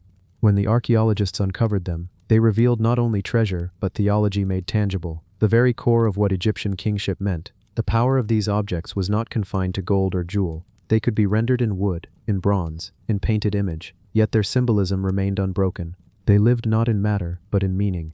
When priests raised statues of Osiris, crook and flail were carved upon his chest. When hymns to the pharaoh were sung, their words echoed shepherd's crook and harvester's flail, guiding and providing. When festivals unfolded, they were paraded as emblems of fertility, power, and cosmic order. Through centuries, dynasties rose and fell, yet the crook and flail persisted. From the Old Kingdom, where pyramids cut their silhouettes against the horizon, to the New Kingdom, where temples stretched vast across Thebes, these symbols endured unchanged. Few objects in human history have carried so long, so consistently, such meaning. They became the grammar of eternity. And what of their deeper resonance? To sleep beside their story is to listen to how humanity sought to reconcile opposites, gentleness and authority, sustenance and discipline, life and death, earth and heaven. The crook and flail are not weapons of conquest, but of balance. They remind us that true power lies not in domination, but in care, not in cruelty, but in provision, not in fleeting victories, but in eternal harmony. Imagine now, standing in the dim hall of Karnak, stone columns towering like petrified trees, hieroglyphs whispering from their surfaces. A statue looms before you, Osiris or a pharaoh in his likeness, crook and flail crossed upon his chest. The stone is cold, yet the gesture burns with meaning. The silence deepens. In that crossing, in those simple forms, you feel the weight of a civilization's dream, that life and death, heaven and earth, ruler and ruled, might all be held together in balance. The crook and flail, 2 objects, yet together a universe. They were the scepters that measured the heavens, not with numbers, not with instruments of astronomy, but with symbols that carried eternity in their curves. To gaze upon them is to hear the whisper of Egypt's timeless truth. That power, rightly held, is a balance between guiding and nourishing, between commanding and caring, between mortality and immortality. And as long as their images endure upon walls, upon statues, upon the golden mask of kings, so too endures the echo of their meaning, stretching not just across Egypt's sands, but across the long desert of time itself. The bowl that gathered whispers.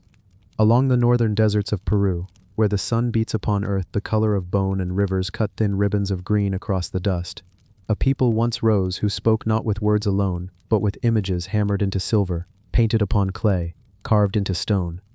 They were the Moche, a civilization older than the Incas, whose temples of adobe still rise like cliffs of ochre against the sky, their walls once painted with stories of gods, warriors, and rituals. Among the fragments of their vanished world, archaeologists uncovered something quiet, something intimate, a silver bowl, small enough to be held in two hands, yet large enough to hold the weight of ritual, myth, and whispered prayers. It gleamed faintly even after centuries of burial, its surface marked with figures so carefully etched that they seemed less decoration than voices engraved into metal. It has been called many things: treasure, artifact, relic, but perhaps it is best described as what it always was: a vessel not for food or drink, but for whispers. Imagine it resting upon an altar within a temple.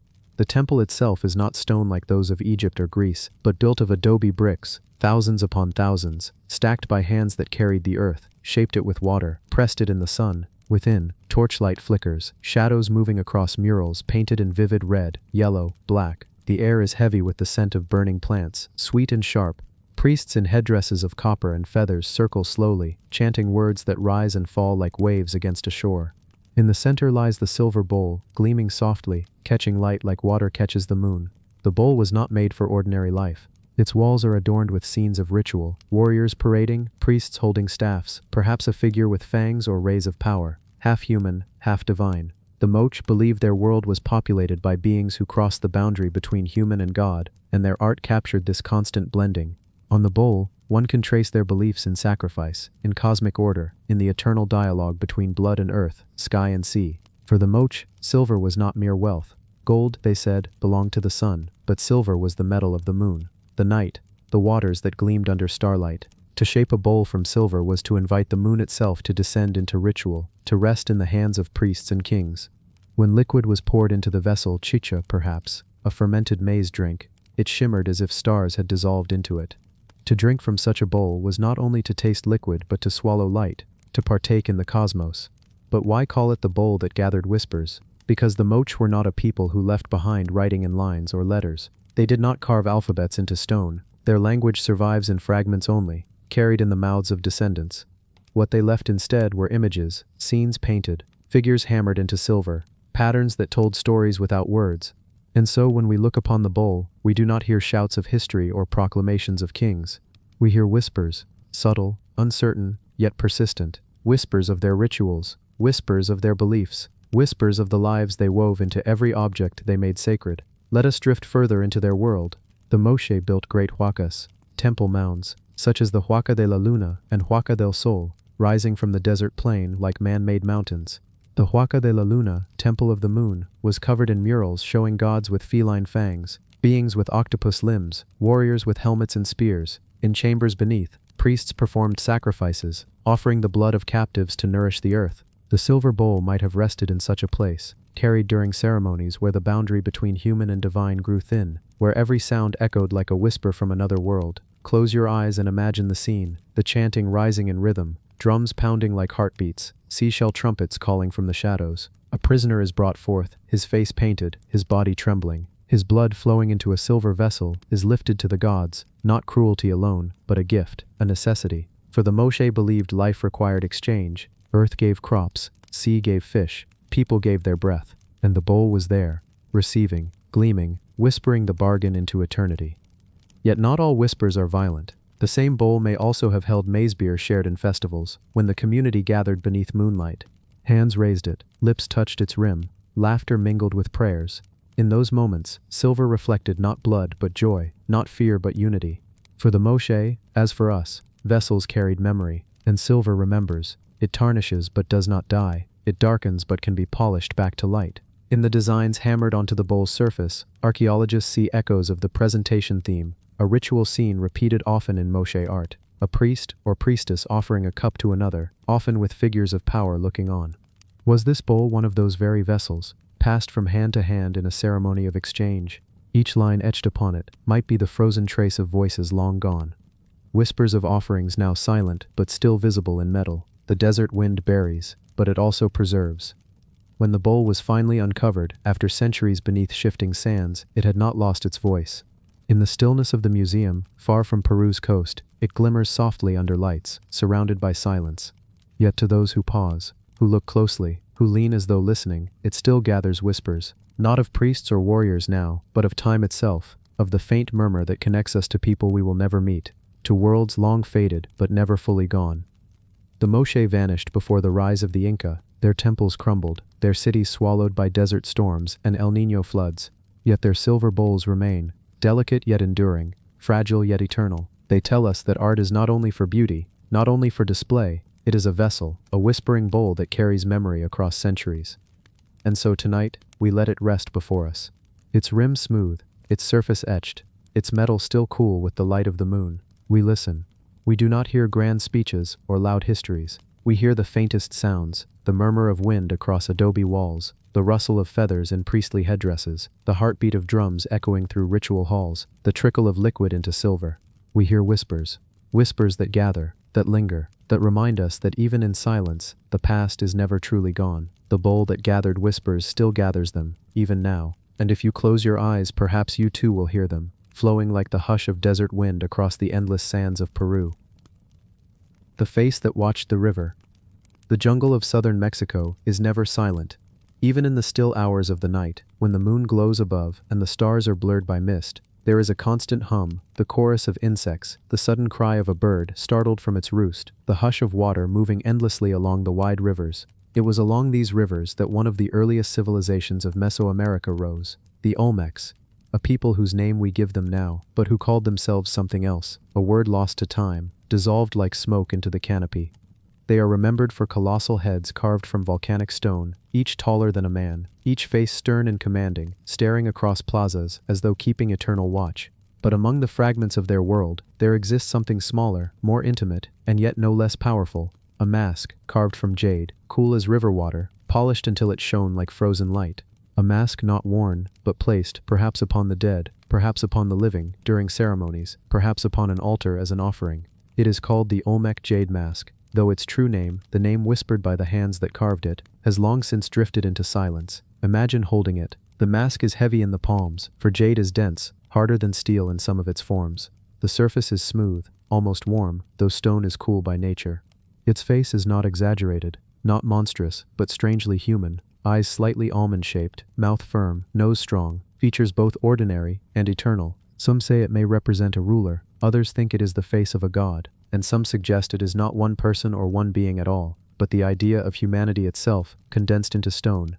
Jade was not simply a material to the Olmecs, it was the breath of the earth solidified, the very essence of life. Rivers carried smooth stones that gleamed green when split, and these were gathered, shaped, polished into celts, beads, axes, and masks. Jade was rarer than gold in Mesoamerica. It was more than wealth, it was sacred substance. The Olmecs believed jade held the breath of the wind, the flow of blood, the spark of maize. To carve a face into jade was to grant it power, to allow stone to become animate, to give it the ability to see and to listen. And so, the mask became a watcher, not merely an object but a presence. Set upon an altar, it gazed outward, buried with a ruler, it accompanied them into the underworld, offered to the river. It sank beneath currents, staring upward through green water, eyes forever open to the world above. The Olmecs flourished around 1200 to 400 BCE. Their land spread along the Gulf Coast of Mexico, where rivers met swamps and jungles. Their cities, San Lorenzo, La Venta, Tres Zapotes, rose like islands among wetlands, platforms of earth and stone built above the shifting waters. There, pyramids of clay stood beside ceremonial plazas. Colossal heads guarded processional ways. Altars carved from single blocks of basalt depicted rulers emerging from the jaws of caves, symbols of portals to other realms. And within these sacred spaces, objects like the jade mask played their part, silent, gleaming, powerful. Close your eyes and picture La Venta in its prime. The air is heavy with humidity, carrying the smell of earth and flowers. People gather in the plaza, their bodies painted, their headdresses bright with feathers. Priests chant, their voices deep and rhythmic, while drums echo like the heartbeat of the earth itself. In the center, an offering is made. A bundle of jade, shells, obsidian, and figurines is lowered into the ground. Among them lies the mask, its green face catching the last flicker of sunlight before being covered by layers of clay and sand. It does not close its eyes. It does not cease to watch. Why a mask? Masks are thresholds. They are objects that allow one to cross from the world of the living to the world of the spirits. In wearing a mask, a human becomes more than human. They channel, they embody, they transform. But the Olmec jade mask may not have been worn. It may have been symbolic, the eternal face that requires no body, a reminder that the gods themselves could take human form, and that rulers were not merely men but conduits of divine power. Every line upon its surface is deliberate, the contours of the cheeks, the straightness of the lips, the symmetry of the brow. There is no haste here. To carve jade required patience, skill, devotion. Tools of harder stone, sand and water were used to grind, to polish, to shape. It could take months, even years to finish a single piece. Each stroke was a whisper, a prayer. When at last the mask emerged, it was not simply an artwork, it was alive. Archaeologists have uncovered Olmec jade masks in offerings, in burials, in caches deep within ceremonial centers. Some were found broken deliberately, their power released back into the earth. Others were whole, untouched, waiting for thousands of years until uncovered by modern hands. Each one is different, yet all share that same haunting quality, the gaze that lingers, the sense that stone is watching you, not the other way around. Picture one such mask resting beside a river. The jungle is thick, the water broad and slow.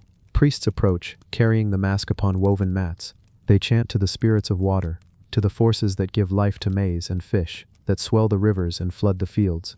With solemn hands they lower the mask into the current.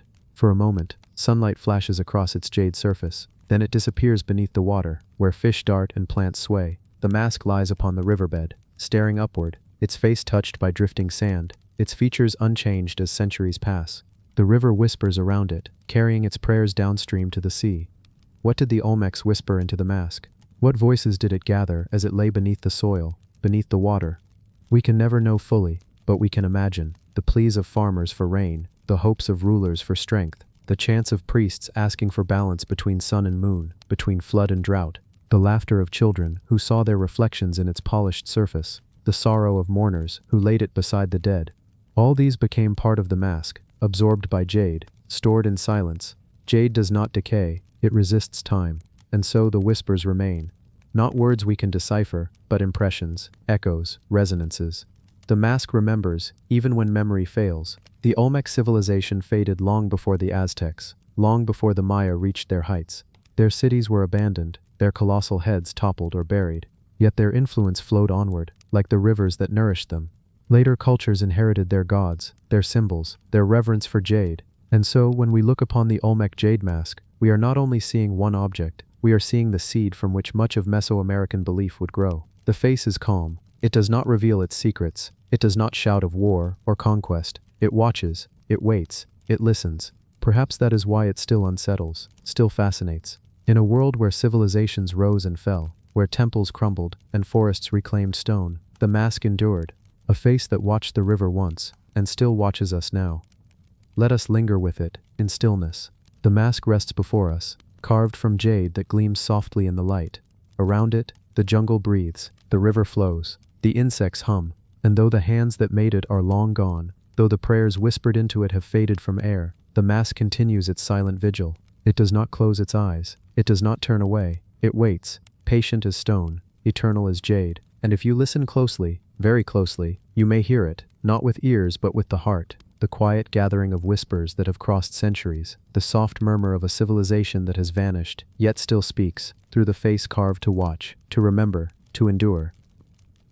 The tablet that sang of kings. High on the cliffs of the Zagros Mountains, the stone rises abruptly from the landscape, a vertical face that has stood through centuries of wind, rain, and shifting seasons. The Behistun inscription is carved there, in silent majesty, its figures and letters etched deep into limestone. It is not a monument of delicate beauty, but of raw, deliberate assertion, a song of power frozen in stone. The carving is immense, over 15 meters high, nearly 25 meters wide. It is both announcement and record, a hymn to kings long dead, yet alive in the echoes of this mountain face. Imagine standing at the base of the cliff, craning your neck upward. The sun is low, casting long shadows across the plateau. The wind rustles through sparse vegetation, carrying the scent of dust and stone. In the silence of the mountain, the engraved figures seem to move as the light shifts, as though the kings themselves are stepping slowly from the stone to greet you. Darius I, the great king, ruler of a vast empire stretching from the Indus to the Aegean, lifts his hand in an eternal gesture, flanked by subjugated enemies, their faces solemn, their bodies forever captured in stone. The Behistun inscription is more than a monument. It is a voice that travels across millennia. Carved around 520 BCE, it tells the story of Darius' rise to power, a history of rebellion, conquest, and divine favor. 3 languages, Old Persian, Elamite, and Babylonian, sing from the cliff, each in its own rhythm, each a chorus of authority meant to be understood across cultures, across empires. To the eye, the letters are precise, rhythmic, a visual music of straight lines and sweeping curves. To the mind, they speak of kingship, legitimacy, and the painstaking work of remembering. The mountain itself watches. The Zagros rise in waves, their peaks catching the sun, their valleys shadowed in secret. Travelers, caravans, and armies would have passed at the base, looking upward at the tablet. It was impossible to ignore. The inscription did not simply tell a story. It declared that Darius's authority was unassailable, sanctioned by Ahura Mazda, the god of order. Every figure, every line of script, was a reminder that this ruler was chosen, that the rebellions had been crushed, and that empire stretched not only across lands but through time itself. Imagine the artisans who carved it. They worked at dizzying heights, suspended by ropes, chiseling away the limestone, shaping figures that would endure longer than most stone walls, longer than wooden palaces, longer than the fleeting glory of any battlefield. They did not know if anyone in the future would walk beneath their hands and marvel at their precision. And yet their work was meticulous, their craft unerring. Each letter, each image was deliberate, designed to speak not just to contemporaries but to eternity. The king himself, Darius, was a man caught in turbulence. He claimed the throne after the death of Cambyses II, asserting his authority over rivals and rebels. His rule was not simply inherited, it was won, carved into history with both strategy and force. The inscription details revolts, naming leaders of rebellion, describing their capture and punishment. The narrative is almost theatrical, a blend of history, propaganda, and theology. Here is power, laid bare in stone, immortalized by the patience of carvers who could only imagine the weight of the centuries ahead. The scenes themselves are haunting. The central figure of Darius towers over a kneeling man, hands bound, a symbol of submission. Soldiers flank the scene, captured foes lie prone, and above it all, divine sanction is evident. The figure of Ahura Mazda hovering, guiding, blessing.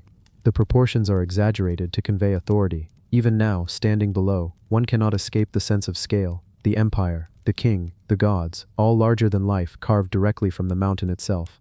Step closer, in imagination. The letters, each meticulously spaced, each line carefully aligned, seem to vibrate with stories untold. Scholars have spent centuries deciphering them. They reveal the names of distant provinces, the routes of armies, the names of rebel leaders, the measures taken to ensure loyalty. But beyond the historical data, they are poetry in stone, a meditation on power, on order, on the fragile tension between human ambition and divine will. The tablet sings, not in sound, but in permanence. Consider the languages.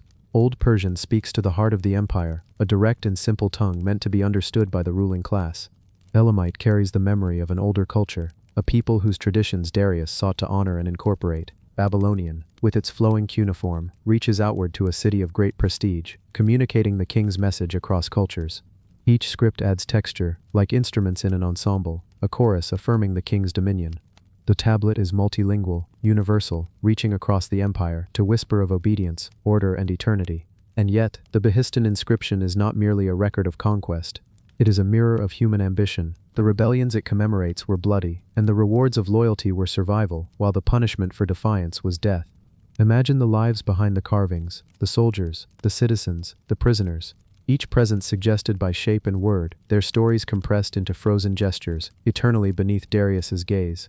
The stone remembers them all, not as individuals, but as elements of a greater narrative, bound forever by the king's will and the patience of artisans. The mountain itself became a guardian. The cliffs of Behistun are treacherous. Many who sought to erase the inscriptions or deface them found the ascent too dangerous. And so the tablet endured, witnessed the rise and fall of empires, felt the tremors of earthquakes, and survived centuries of weathering. Its endurance is a testament to both the strength of limestone and the foresight of those who created it. Imagine walking beneath it today. Dust settles in layers, the sun warms the stone, shadows play across the carved figures, birds nest in crevices, insects hum. The mountain is quiet yet alive, and the tablet, though silent, speaks in the same measured tone as it did to travelers and subjects 2,500 years ago. Time flows differently here. Minutes stretch, the present seems to pause. History is tangible. The rock is a memory, a voice, a record. Even when first discovered by modern scholars in the 19th century, the tablet seemed almost otherworldly. Karsten Niebuhr had brought sketches, travelers had climbed to measure its height, and finally, translation revealed its full narrative. What was first assumed to be a simple monument turned out to be a layered epic, a record of governance, divine sanction, rebellion, and reconciliation. The words sang, and still sing, a song of kings and the precarious order they maintain. Consider the rituals embedded within the imagery. Darius's bound enemies are more than symbols of punishment. They are embodiments of disorder, chaos tamed by law, by strategy, by divine favor. The king's gesture, his calm face, and the alignment of figures all convey balance, cosmic as well as political. To look upon the Behistun inscription is to witness the ancient understanding of power as a sacred force, ordered not by chance but by intellect, will, and divine mandate. Step back again. Picture the Zagros slopes, the plateau stretching below. Villagers long ago walked past the site, perhaps without comprehension, perhaps with reverence. Caravans carried goods along these rugged paths, armies marched, and empires changed, yet the tablet remained, a constant sentinel over the valley. Seasons shifted, civilizations fell, and new dynasties emerged. The rock held the story of Darius's reign, and in doing so, it also held a reflection of human endurance and the desire for immortality through legacy. The Behistun inscription teaches patience. It reminds us that history is not only in the events, but in the recording of events. It is not merely in the lives of rulers, but in the art, craft, and dedication of those who preserve memory. The tablet is not alive in the sense of flesh and blood, but it breathes through the stone, through letters and figures, through the careful alignment of text and image. It is a voice that refuses to fade, that continues to speak in silence.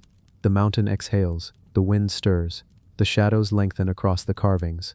One can almost hear the rhythm of chisels that work tirelessly, the prayers of those who envisioned the king's authority as eternal, the whispers of the rebels whose names would endure only through defeat, etched alongside triumph.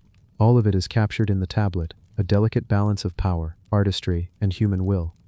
Even as centuries pass, as modern cities sprawl and empires change, the Behistun inscription retains its potency. Travelers still climb to see it, scholars still study it, the stone continues to watch over the valley.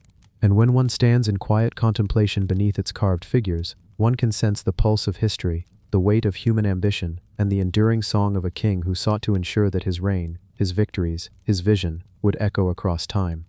The tablet is patient. It does not demand attention. It does not boast. It simply exists, its stories and figures aligned carefully against the cliff. A sentinel of memory, a witness to the impermanence of life, and the permanence of record.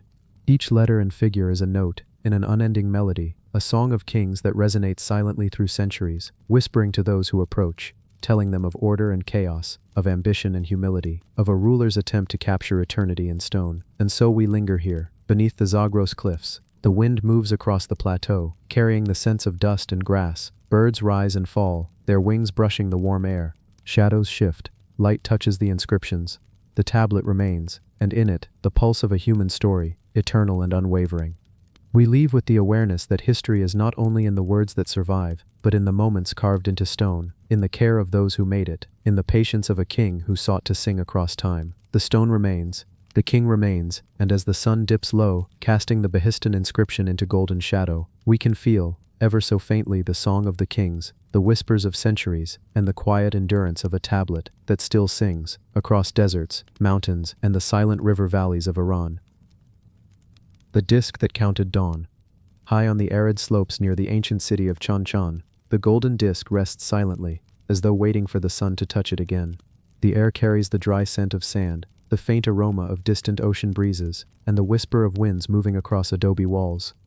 This disk, crafted in the heart of the Chimu civilization, is no ordinary artifact. It is a chronometer of the sky, a keeper of light, a silent observer of dawns that have risen for centuries. Imagine it in the hands of an artisan long ago. Near the banks of the Moche River, the metal gleams under the high Andean sun, hammered with care, polished until it reflects the first light of morning. Gold was more than wealth. To the Chimu, it was the sweat of the gods, the embodiment of the sun, a conduit between the heavens and the world of men. Each disk carried knowledge, not merely of ritual or devotion, but of time itself, of the cycles of day and night, of planting and harvest, of life and death, all counted by the unerring movement of light across its surface. Chanchan, sprawling in adobe majesty, was a city of order and grandeur. Its walls rise in geometric perfection, vast and unbroken, decorated with friezes of fish, birds, and mythical beasts. Within this city, priests and astronomers observed the sun with careful precision, noting its journey across the sky. And at the center of their observation, sometimes stored in ceremonial chambers, sometimes carried in processions, was the golden solar disk. It was not just ornamentation, it was a tool of understanding, a reflection of cosmic rhythm in a world eager to comprehend its place beneath the sun. Close your eyes. Picture the disk catching the first rays of dawn. Shadows retreat from the walls of Chanchan. Birds lift from the riverbanks, their wings catching the light, casting fleeting patterns across the sand. The priests gather, their white and red garments flowing, their voices quiet but deliberate, as they chant the cycles of life, the cycles of sun, the cycles of kings who once ruled this city of golden sand. They lift the disc, turning it gently, aligning it with the horizon, reading the subtle markings that charted time. The Chimu were masters of their environment. The arid landscape offered little in the way of fertile soil, yet the river valleys supported intricate irrigation systems, canals that carried precious water to sustain crops and city alike. The solar disk, therefore, was as much a practical instrument as it was a sacred object. It marked planting seasons. It counted the hours of sunlight. It measured the intervals of tides that the people observed to plan their fishing and trade. It connected the natural rhythms of the earth to human activity, bridging sky and soil in a quiet, enduring harmony. Imagine the artisans again, hammering, polishing, shaping. Their hands skilled, their eyes intent, working in small, dim chambers, illuminated only by flickering torches. Each stroke of the hammer was deliberate, each indentation a note, in a melody only the maker understood. They could not know that centuries later, people would gaze upon their work and feel the quiet majesty of their achievement. The disc, small in size but immense in meaning, became a testament to patience, observation, and devotion. Consider the symbolism. The disc represents the sun, yes, but also the passage of time. It counts not only days, but the very rhythm of life itself. The Chimu believed that by understanding the movement of celestial bodies, they could maintain balance in their world. Gold, eternal, was the perfect medium. While crops withered and walls eroded, while kings died and cities fell, the disk endured. It captured sunlight and memory alike, a frozen reflection of an eternal rhythm. Chan Chan itself whispered stories to the disk. The city rose along the northern coast of Peru, sprawling and intricately planned. Its plazas, temples, and storerooms were filled with the echoes of music, ritual, and commerce. The disc, often present during sacred ceremonies, listened silently to the songs of the people, the beating of drums, the chants that celebrated harvests and kings. It observed the turning of seasons, the ebb and flow of tides, the long shadows of high adobe walls as the sun journeyed east to west, day after day, century after century. Even now, in imagination, one can see the disc resting in a ceremonial room. The walls are adorned with motifs of sea creatures and mythical beings, each telling a story of abundance and divine favor. Priests approach, carefully lifting the disc from its resting place, turning it so that the first morning light reflects off its polished surface, casting patterns across the walls and onto the sandy floors. It is as though the sun itself has descended to witness its own reflection, illuminating the space with golden warmth. The Chimu were not alone in their reverence for the sun. Across the world, ancient civilizations looked to the sky for guidance, for measurement, for solace. But in the Chimu coastal valleys, where the desert meets the Pacific, where rivers carve life from sand, the golden disk was unique. It carried a dual purpose, practical, for marking agricultural and astronomical events, and spiritual, as a conduit to the divine. To touch it, to turn it in ritual, was to interact with the eternal, to feel the pulse of cosmos in human hands. The disc witnessed kings and priests, merchants and laborers. It watched over the weaving of textiles, the construction of walls, the preparation of feasts. Its gleaming surface reflected the sweat of labor, the prayers of the faithful, the careful hands of scribes and astronomers. And when the city fell to conquest, when the Chimu were absorbed into the expanding Inca Empire, the disc remained, hidden, perhaps in the ruins of a temple, perhaps buried under sand and time, awaiting rediscovery. Even in its silence, the disc speaks. Scholars who have studied similar artifact describe its markings, its proportional divisions, and its alignment with the solar calendar. It is not a mere ornament, but a teaching tool, a calendar, a record of human understanding of the cosmos. The disc counts not only hours, but knowledge, observation, and devotion. Each gleam of gold under the sun is a reminder that civilizations long gone once watched the same sky, wondered about the same sun, and sought to order their world in harmony with it. Picture the disc now under layers of dust, gently unearthed by archaeologists centuries later. Hands careful, gloves protecting the fragile metal, brushes sweeping away centuries of sand. And when the light finally touches it again, it seems to awaken, reflecting not only the sun, but the history of a people who sought to capture the rhythm of the heavens in a single, perfect circle. Think of the wind along the Peruvian coast. It whistles across the plateau, brushing past adobe walls, through narrow alleys, over dried riverbeds. The disc has heard these winds for centuries, standing as witness to time, to human life, to the ceaseless rhythm of dawn and dusk. Its golden surface catches the light each morning as the sun rises, just as it did for the Chimu priests long ago, connecting past and present in a quiet, enduring ritual. And perhaps that is the true wonder of the disc. It measures not only the sun, not only time, but continuity. It links the people of the past to those of the present. When we look at it, or imagine its gleaming surface, we are reminded that knowledge and devotion, patience and observation, can survive centuries, even when cities crumble, even when kings are forgotten. The disk remains, eternal, counting dawns, whispering to all who pause to listen. Outside, the Pacific waves lap at distant shores. The desert wind carries the scent of salt and earth, and the mountains hold their quiet vigil. The golden disk reflects the first light, as it has for centuries, and perhaps will for centuries more, a silent sentinel of time, of sky, and of human devotion. Its song is quiet, but unending, counting dawns, listening to whispers, observing the eternal dance of sun and shadow, of civilization and silence.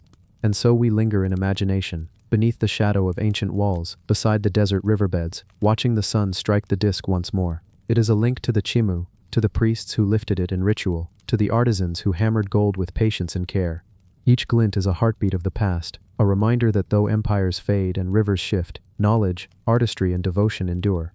The disk counts dawns, and in doing so, it counts eternity, reflecting the rhythm of human life and the unchanging journey of the sun across the sky. The golden disk remains, quiet yet resonant, a witness to centuries, a measure of light, a keeper of time.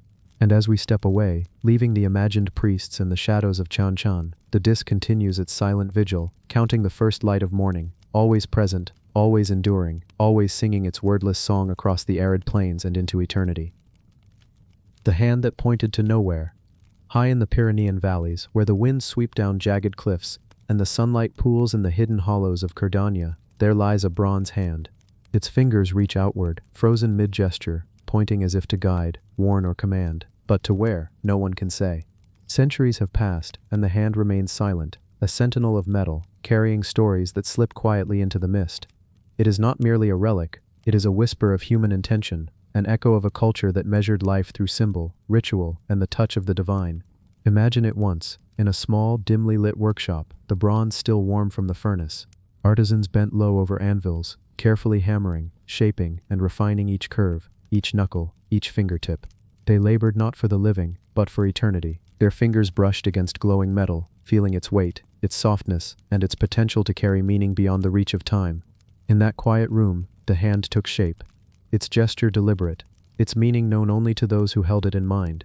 Perhaps it pointed toward the heavens, perhaps toward the mountains, perhaps toward nothing at all, leaving a question suspended in the air that would linger for thousands of years. Outside, the Pyrenees were alive with the rhythm of daily life. Shepherds guided flocks down narrow paths, carrying the scent of pine and grass in their garments. Water gurgled over rocky streams, carving patterns into stone as it had since time immemorial. Smoke spiraled from hearths, and the aroma of bread baking mingled with the crisp mountain air. In this world, the hand was more than an object. It was a companion to ritual, a symbol of authority, a piece of a story woven into the land itself. Imagine now the hand resting on an altar, or perhaps held high during ceremonies. Priests and chieftains moved around it with quiet reverence, their garments brushing against the cold stone floors. The gesture of the hand, frozen in bronze, guided eyes, thoughts, and prayers. It could mark the direction of the sun, point toward sacred mountains, or indicate an invisible path that led only to understanding. Those who beheld it would feel its presence in the pulse of the valley, in the rhythm of wind through the pine trees, in the way light fell across the stones. The Cerdanya Valley, long before the modern map divided lands and borders, was a place of convergence. Mountains held the skies close, rivers carved deep channels, and humans found ways to live with precision, balance, and care. The hand cast in bronze captured not only human skill but human intention. Its form was exact, each finger carefully proportioned, each joint articulated with purpose. There is a subtle elegance in its design, a quiet mastery that seems almost to breathe. Bronze ages, tarnishes, softens with time, yet the gesture remains, resolute, deliberate, and enduring. Imagine the hand under the first light of dawn.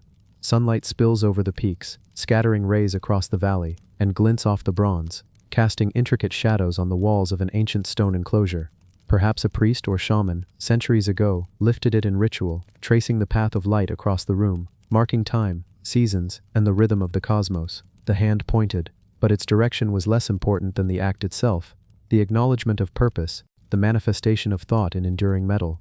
Now picture the valley as night falls. Stars appear, scattered like diamonds across indigo sky, and the hand, resting atop a pedestal, seems to reach for them, seeking connection, recognition, or perhaps communion. The wind whispers across the valley, rustling grass, swaying pines, carrying the scent of snow melting from the heights. The hand endures, silent yet expressive, bridging centuries of silence with a single frozen gesture. The people who created this hand were skilled observers. They watched the sun rise and set against the mountains, noted the turning of seasons, and read the subtle signs in clouds, rivers, and animal behavior. To cast this hand in bronze was to freeze that understanding, to render a thought permanent. Every mark on the palm, every curve of a fingertip, every small line engraved into the back of the hand tells a story of observation, of intention, of connection to forces unseen. Imagine then a procession. Chieftains, elders, and acolytes move along the valley, carrying the hand on a platform of woven reeds and carved wood. Incense fills the air, drifting in curling smoke that catches the first light. A drum beats softly in the distance, echoing against cliffs, keeping time with the pulse of the valley. The hand gestures outward, pointing perhaps toward a constellation, perhaps toward the horizon where storms gather, or perhaps to a destination known only to the ritual itself. The act is timeless, the gesture eternal. The valley itself becomes a participant. Water runs in ancient channels, reflecting moonlight. Wolves call from distant heights. Birds settle among rocky crags. All the while, the hand stands as a witness, as a teacher, as a link between the human and the celestial. Its presence reminds us that even in stillness, there is purpose. Even in silence, there is a message. Even in bronze, there is life. Time passes. Empires rise and fall. Languages fade. Paths once worn smooth by human feet are reclaimed by grass and stone. Yet the hand endures, buried in earth, discovered by chance, lifted by careful hands. It bridges the centuries. Archaeologists marvel at its craftsmanship, its expressive realism, its uncanny ability to convey intention. Scholars ponder its purpose, its symbolism, its significance in a world long vanished. Yet no theory can fully capture the quiet majesty it radiates, the subtle poetry of a finger pointing into emptiness and eternity alike. Imagine the hand in modern times, displayed in a glass case, carefully lit to highlight every curve and shadow. Visitors lean close, tracing the gesture with their eyes. Some wonder what it pointed toward. Others simply feel the echo of human thought and devotion, the quiet intensity of centuries of observation, ritual, and craftsmanship. It is a reminder that objects, even small ones, carry the weight of human imagination, the pulse of a people, the connection between intention and form. Close your eyes and picture the hand again in the workshop, in the altar room, in the valley. Hear the soft echoes of hammers on bronze, the murmur of ritual chants, the wind whispering over mountains. Feel the weight of the metal, the cold smoothness under the fingertips, the gesture frozen yet dynamic, guiding thought, attention, and memory. The hand speaks without words, it teaches without lectures, it points without expectation, and it waits. The hand has seen storms and sun, seasons of plenty and drought, generations of humans who lived, loved, and departed. It has witnessed the ebb of empires and the quiet growth of villages. It has observed the constancy of the mountains, the flow of the river, the cycles of stars. Yet through all of this it remains, poised in bronze, a testament to vision, skill, and the enduring human desire to reach beyond, to guide, to gesture towards something greater, even if that something remains unseen. Now imagine walking through the Pyrenean valleys, the breeze soft against your skin, the scent of pine and earth drifting from stone walls. The hand stands upon its pedestal, faint bronze glinting in the soft sunlight. Time feels suspended. You can almost hear the hum of past rituals, the soft chanting of acolytes, the rhythmic beat of drums echoing off distant cliffs. And in this quiet, you sense the connection between human and cosmos, between gesture and eternity, between the hands that crafted bronze and the hands that now behold it. Even in its silence, the hand communicates. It reminds us that intention matters, that observation and devotion create legacy, that art, ritual, and craft are threads linking human generations, bridging centuries, and whispering across time. Its gesture may point to nowhere, yet it reaches everywhere, to understanding, to reverence, to imagination, to eternity. The hand remains in place as the sun dips behind mountains, casting long shadows across valleys. Evening mists rise from the river, curling around adobe foundations and rocky outcrops.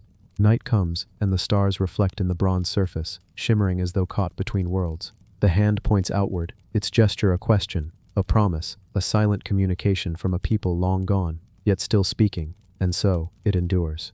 The bronze hand of Cardania waits, poised, reflective, eternal. It bridges centuries of human thought, the pulse of a civilization, and the mystery of an intention suspended in time. As the wind whispers through Pyrenean peaks, the bronze hand gleams softly, pointing outward, pointing inward, pointing everywhere and nowhere, a timeless witness to human craft, devotion, and wonder. The valley sleeps. The river murmurs, the mountains stand guard, and the hand remains, unbroken, unyielding, quietly teaching us to observe, to wonder, and to listen to the silent eloquence of bronze. In its stillness, it counts centuries, carries rituals, remembers lives, and continues to point beyond, into the vastness of history and imagination, always present, always enduring, always waiting. The cup that smelled of wine and blood. In the soft amber light of an ancient Greek villa, long before modern roads and cities cut through the hills, there lay a cup unlike any other. It is known today as the kantharos, a vessel designed for both celebration and reverence, its handles high and sweeping, curving like the arms of dancers frozen mid-motion, bronze, ceramic, or terracotta. Each kantharos embodies the rhythm of ritual, the pulse of wine-stained festivals, and the quiet whisper of blood as a sacred offering. This particular cup, now preserved in the Getty Villa, carries the faint echo of centuries of human life, of feasts and prayers, of laughter mingled with solemnity, of libations poured in the name of gods long remembered but no longer spoken aloud. Imagine it first in the hands of those who created it, artisans bent low over tables of clay, smoothing surfaces, pressing shapes into form, drawing lines to mark where handles would rise, where curves would flow in harmony. The cup's mouth wide, its base sturdy, each detail meant to hold not merely liquid but intention, purpose, and ceremony. In the quiet of a workshop, shadows flickered across walls as craftsmen murmured their chants, working as if each brushstroke, each molding of clay, each turn of the wheel were an offering, a prayer frozen into form, destined to become a bridge between the mortal and the divine. Outside, the hills of Greece lay warm under the afternoon sun. Olive trees swayed gently in the breeze, and the distant sea shimmered like scattered gems. Villagers walked along stone-paved paths, carrying baskets of fresh bread, fruits, and small sacrifices for the temple. Music floated from open courtyards, the faint sound of flutes mingling with the rhythmic tapping of wooden percussion. And in a modest dwelling or a grand hall, a kantharos waited to be filled, to hold wine and blood alike, to witness joy and sorrow, to bind humans to the divine and to each other. Imagine a banquet in the soft glow of oil lamps, long tables laid with olive branches, fruit, and bread.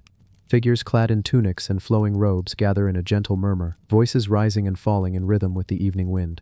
At the center of the table, the kantharos stands, filled with ruby-red wine, its scent mingling with the fragrance of incense and roasted meats. Hands reach out to lift the cup, tipping it to pour a libation upon the floor in honor of Dionysus, the god of wine, fertility, and divine madness. Some wine spills onto the stone, glimmering like liquid rubies, a sacrifice and a promise all at once. Perhaps a drop of blood joins the wine, a rare ritual, a binding of human life with divine attention, sacred yet intimate. The cup itself is more than an object, it is a witness. Its walls, thin yet strong, cradle every sip, every offering, every touch. The handles sweep upward, allowing the hand to rise with grace and precision, carrying the liquid skyward, lifting it in praise or in remembrance. The kantharos embodies movement in stillness, joy in restraint, ceremony in simplicity. Even when empty, it retains the memory of what it once held, the faint scent of wine and blood mingled, the ghost of celebration, the echo of devotion. Imagine now the cup resting on an altar in a temple, marble floors cool underfoot, columns tall and white, supporting a roof that casts elongated shadows. Priests move with purpose, lifting the kantharos carefully, rotating it in the light to catch every gleam. They pour, they offer, they speak softly to the god they honor, each motion measured, deliberate, sacred. And yet, even as the ritual unfolds, there is freedom in the gesture, a sense that the cup, the liquid, and the offering together create a bridge between human intention and divine gaze. Consider the artisans who once held this cup. Perhaps their hands were rough from years of labor. Perhaps their hearts carried the weight of expectation, reverence, and hope. Every groove, every curve, every handle crafted with precision, reflects an understanding of form and function, of beauty and meaning. To hold a kantharos was to participate in a lineage of ritual, to honor the gods, to commune with the rhythms of life, death, and rebirth. And centuries later, when modern hands uncovered or preserved this particular vessel, those ancient intentions lingered, quiet yet potent, a soft echo that fills empty museum halls with presence. Outside the temple, Greece unfolds like a tapestry. Olive groves ripple across hillsides. Mountains rise and fall in a gentle rhythm. The sea beyond mirrors the sun, scattering light across waves like countless tiny mirrors. In the distance, children laugh and run along pathways, unaware of the ceremonies that continue nearby, unaware of the hands that shaped clay into sacred vessels, unaware that every sip, every libation, every gesture was meant to bind them to something larger than themselves. Yet the kantharos remains, connecting past and present, human and divine, motion and stillness. Imagine lifting the cup. Feel its weight, smooth yet firm, a vessel crafted for reverence. The handles guide your hands upward, almost instinctively, as if they remember motions performed countless times before. Pouring wine into it, you notice its curves, the way light dances across its surface, the way the vessel seems to welcome each drop, honoring it, holding it with dignity.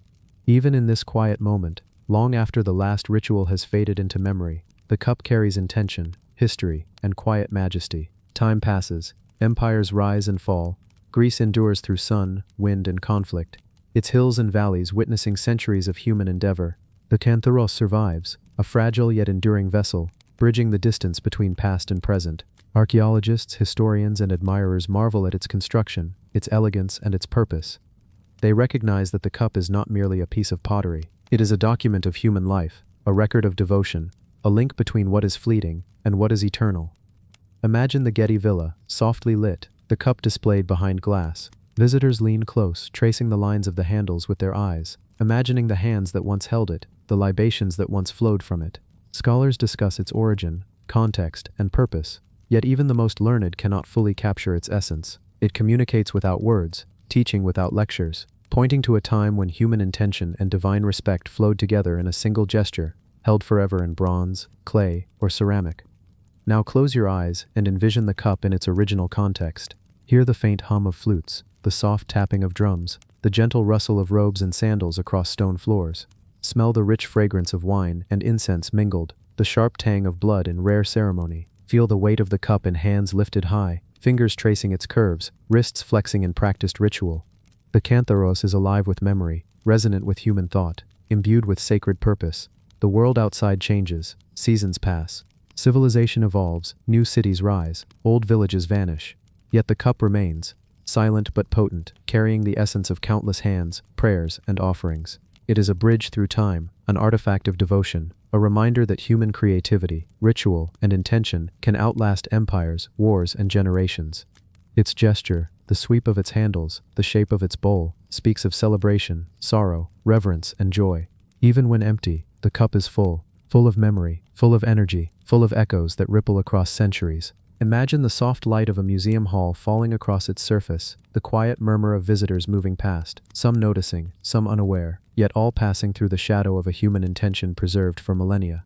The cup story continues to unfold in silence, teaching those willing to listen, observe, and imagine. The Cantharos is more than a vessel. It is a companion to human thought, a witness to devotion, a keeper of ritual, a silent guide across centuries.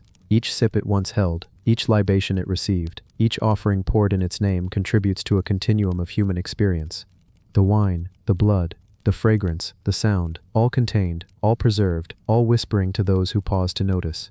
Imagine again the hills of Greece, quiet now in evening's glow. Stars appear, scattered across sky and sea, and the valley seems to hold its breath. Somewhere in the distance, a shepherd stops to rest, gazing at the constellations. The cup, centuries removed from ritual and worship, feels the same sky, the same stars, as the hands that first raised it. It connects them, a bridge between human generations, an enduring symbol of intention, ritual, and reverence. And so the Cantharos waits, silent yet resonant, a cup that smelled of wine and blood, a vessel for celebration and prayer, a keeper of memory.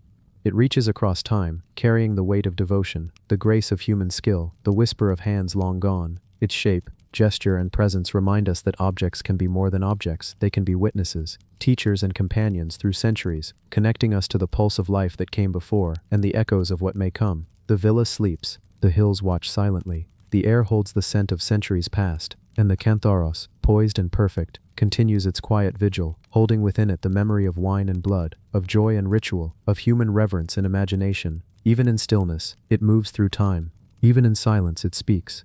Even in absence, it is present. And now, the cup rests. The celebration is past. The ritual concluded. The hand that lifted it, the lips that drank from it, the eyes that gazed upon it, all long vanished. Yet the Cantharos endures, a bridge across the millennia, a vessel of memory, a silent storyteller of wine, blood, devotion, and eternity. And as the night folds gently over the hills of Greece, and the stars shimmer faintly above, the cup remains, glowing softly in our imagination, timeless, eternal, and unwavering. And there we leave these incredible relics, each holding whispers of kings, gods, and civilizations long past. Thank you for exploring these hidden stories with Unearthed Secrets. If you enjoyed the journey, please like and subscribe, and let us know where you're watching from and the time there. Until next time, keep wondering and keep discovering.